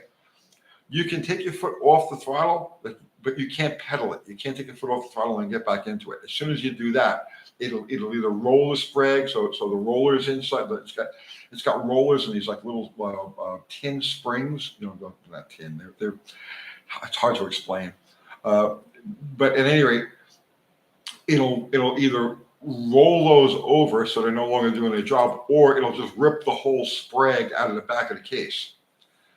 At that point, any engine RPM is multiplied to that drum and overspeeds and comes apart. Yeah, the sun gear works as a RPM multiplier. Right.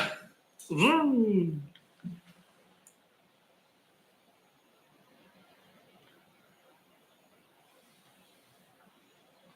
Jeff Hutchins says he doesn't know what pimp tight means, but I put the Turbo 400 at the top of the heap, and I'm a Mopar man.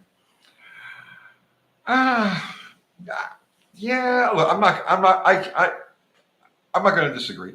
It's a good transmission. I'm not saying it's a bad transmission. I happen to be a torque flight guy. Because that's what you're used to, and you know the most. Or is some other belief? It's close to my heart. Okay. You know what I mean? It's like anything Mopar is just close to my heart, Mhm. right? So it's like, I'm blind. Sometimes I'm deliberately blind to a lot of his shortcomings. You know what I mean? But that's okay. Right? I'm human. Yeah.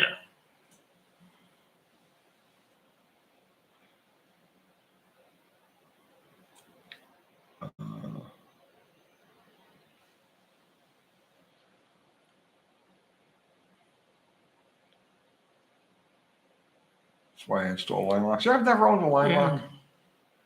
I had line locks. I got a line lock on the Falcon. Do you really? Yeah. I've never. It had leaks one. like a son of a bitch. It's getting pulled out. Chris Randolph, take my 72 satellite with a 400 and build a clone Tony. Nah, I'm good. I'm good. No more cars. I'm 62. I'll be dead before you know it. I'm trying to get rid of stuff.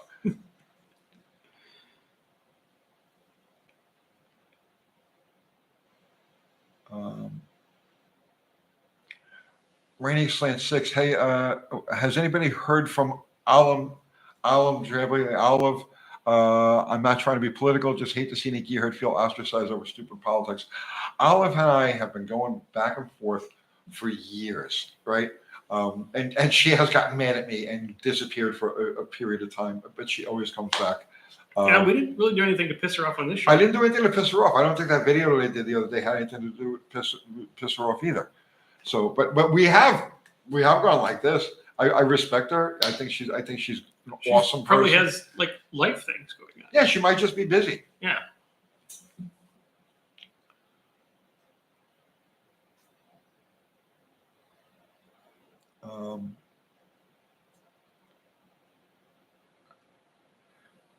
Cheap Seats is saying the early torque flight had a pump in the rear allowing for push starts. Yeah, up till 63.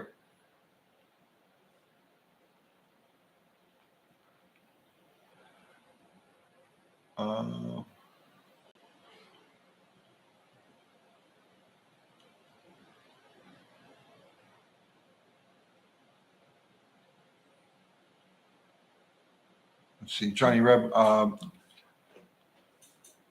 I've never had this happen because I do my burnouts in second gear, but I've seen one explode through cope, and it scared me. I'm running just the stock 727 parts with a turbo action, reverse pattern, manual valve body.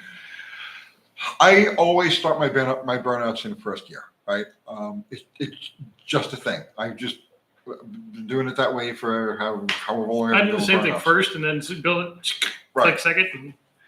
The act of doing a burnout or starting a burnout in first gear is no problem. You're not going to, no damage possible by starting the burnout in first gear. Where you run into a problem is when you back off the throttle before you shift into second. If you back off the throttle, you have to stop right there. You don't touch anything until all movement has ceased. If the car is even rolling forward and you touch the throttle again, it'll roll the spread. So if you're going to do a burnout in first gear with a torque flight, start the burnout in first and immediately, as soon as you got some wheel speed, hit second and feed it gas, and you'll never have a problem.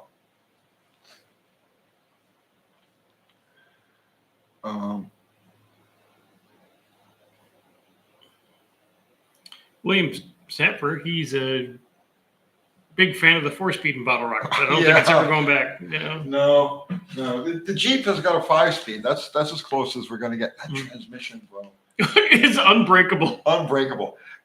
Guys, if you want to meet the ultimate transmission, it's the AX15.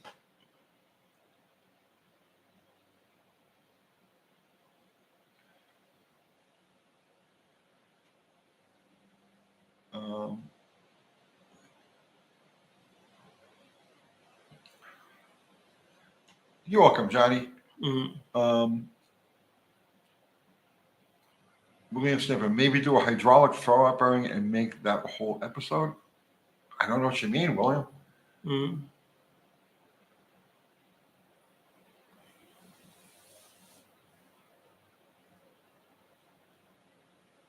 Okay. Okay. Mexican Spec is answering about Olive. No, she's fine. Her health would keep her away more than anything we say. Yeah, no, she's awesome. She knows I love her. Jimmy, what do you think of 283s? I love all the small journal small blocks. I think they're just great. They're happy, flexible motors. One of the most interesting things I've ever come across.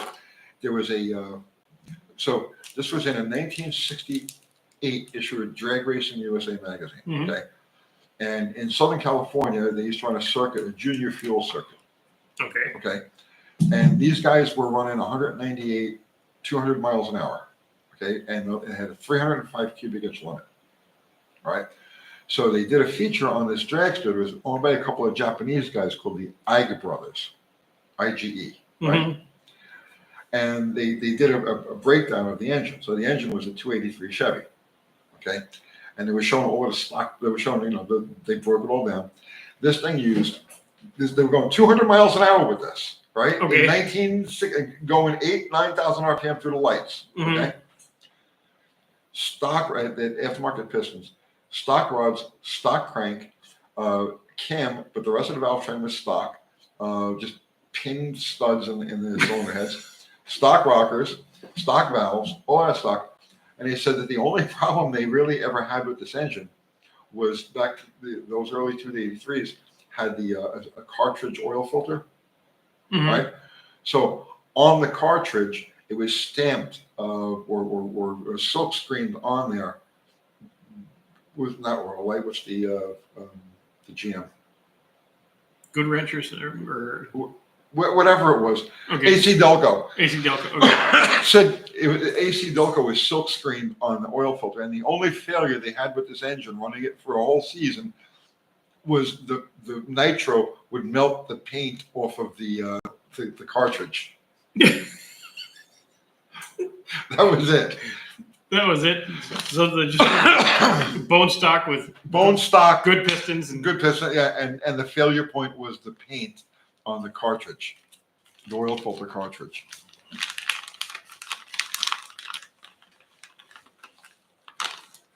Zeb, I just want to say you inspired me to pick up a 4.2 AMC, been nothing but a joy so far. I think both he and I have become huge fans of this engine. It's ridiculous. Oh yeah, it responds to everything you do to it.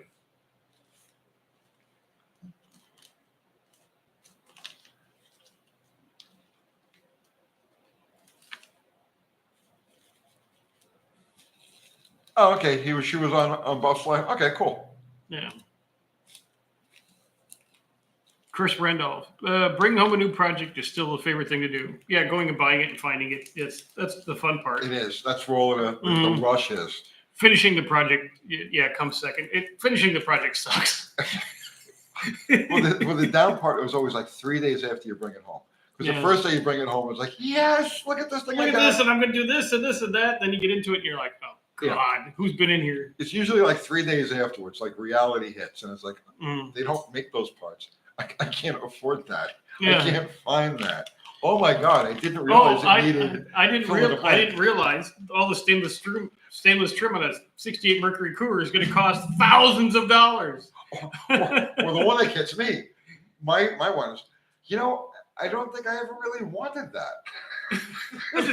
Bought it in a moment of weakness. The impulse buy. It's you've told me that multiple times in the last year. Yeah, I don't really want this. I did 1,000 times. Your Goldwing. Yeah, Goldwing is a perfect example. You still have it, or that go down the road? Boom, it was gone. Okay. I fell out of love with it real fast, and it was just done. Done, Goodbye, gone. get out of here. Okay.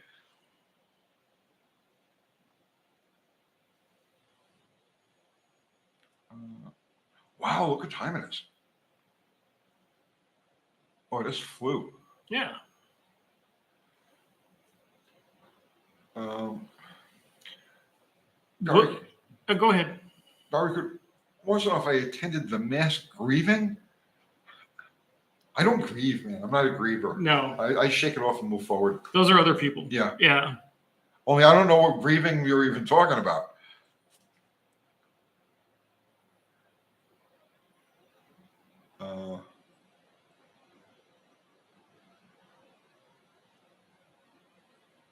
Let's see.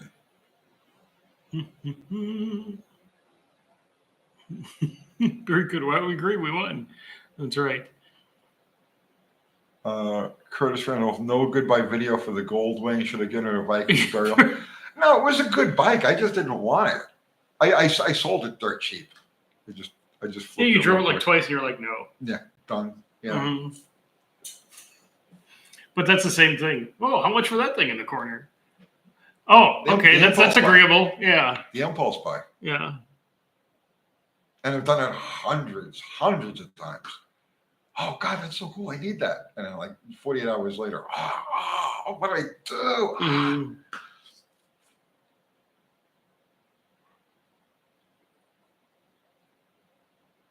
Todd Denio is saying, I will be the outcast here and say that the best automatic is the Power Glide, super tough.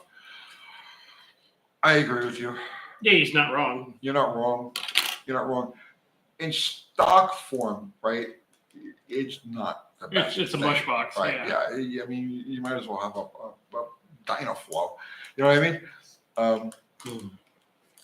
But ultimate application, yeah. There's nothing. There's no other transmission I can think of that takes what a Power Glide will take, and you can rebuild them like With a fork. Gum and a fork. Yeah. I have a fork and a rock. Great. Let's rebuild the And I Power remember buying old like Biscaynes and things like that, just off in the newspaper because that's how things were done, for $500. And it's a straight six with a Power Glide. And the thing was just like, oh, here comes second. But you know what? You know what though? I'm 62, right? And looking back over a lifetime of doing it, so you have your pet things. And it's like, I love that. Right? It's me. The Power Glide wine. Yeah. Those cars, just the stock Power Glide with a quiet exhaust, the wine. Oh yeah. Oh, I love that so much. Yeah, I love that so much.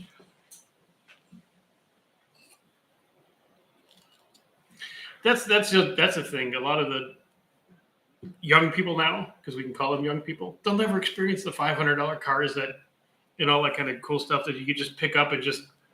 I destroyed it for the night and left it in the desert. Who gives a shit? Because it was $300. Yep. Yeah. And the same car today is $45,000. Yeah. Exactly. That's right. I forgot about the text for the mass grieving. I forgot about that. Yes. Yeah. Oh, that's right. You did receive one of those, Yeah, didn't you? I forgot about that. Yeah.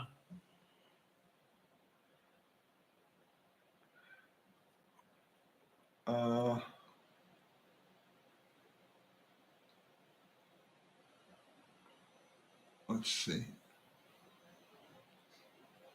Mexican spec thing is, I have a customs that is telling my milk went up 30% after the election. What? Maybe someplace, but not here. No.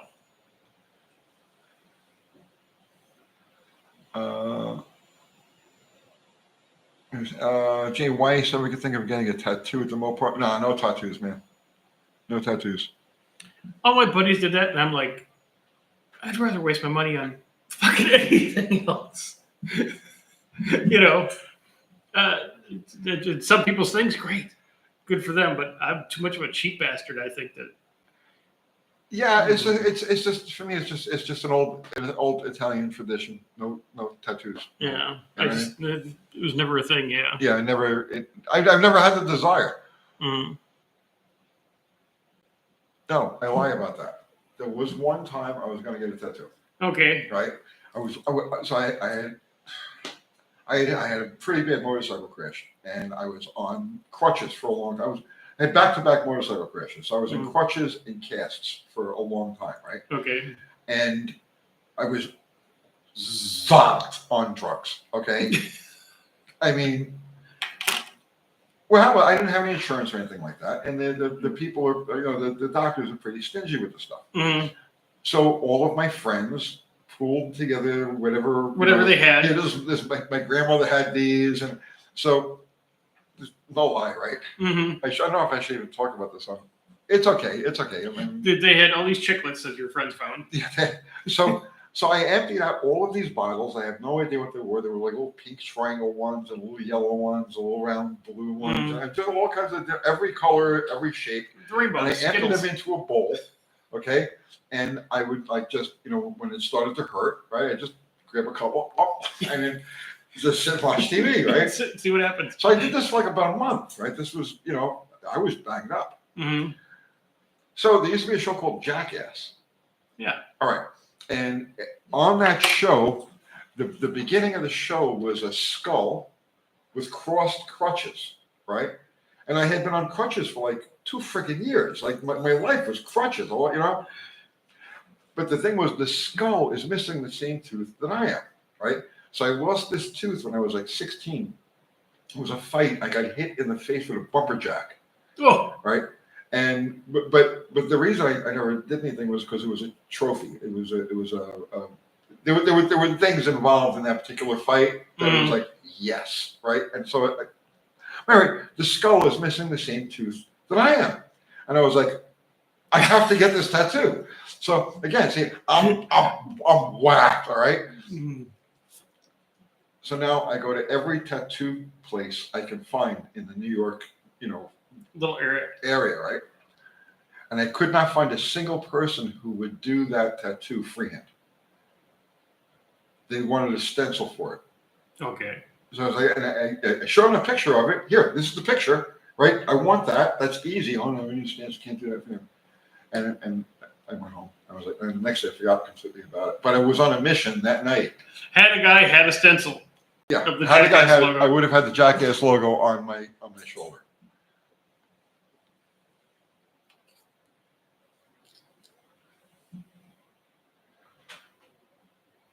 Greasy Garage, good evening, gentle folk.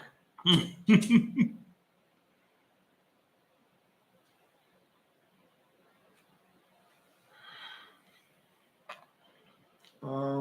if it would have been a computer age now, they just would have went zzz, print one out. Well, this was back in like 99. Yeah. Yeah. Pre-internet. Folk Joker, did you ever see Tony Angelo's build on his Cuda with a modern Hemi and a 6-speed made into a drift car? I've seen it. Yeah, it's pretty cool. And drift cars aren't really my cup of tea, but I've seen that. Mm-hmm. Do you know what he's talking about? Yeah, Tony Angelo. Yeah.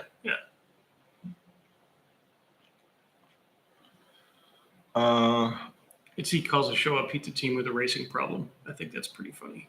Is that what he? Yeah. Pizza team with a racing problem. Yeah, I can see that.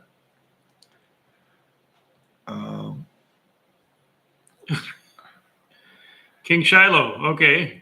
We'll cover this every week. We'll do it every again. week. Actually, I just did a video on it, bro, this last week. Yeah. Like 2 weeks ago, I have an issue with 78 Malibu 305. When I step on it, it bogs. Is it timing or fuel? It's probably timing. Mm-hmm. Literally last week, I did back to the phone. Yeah. There's a whole video on it. Go back like a week. Tell you exactly how to fix it. Oh, come on.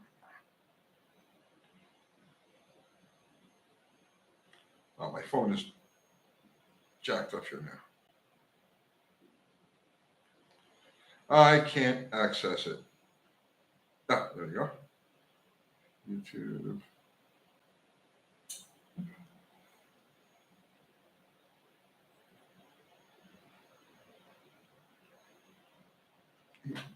Keep them busy for a second. Okay.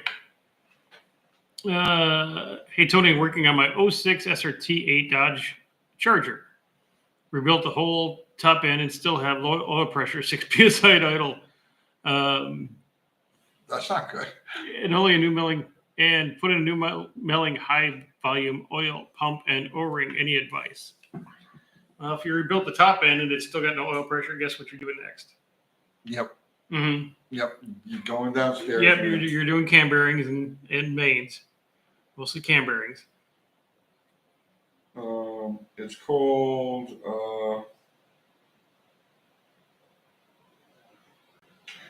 okay. The name of the video, I did it 2 weeks ago. It's called Classic Car Tuning Problems Curing Off Idle Stumble Bog Hesitation. So go watch that video and it will fix your problem.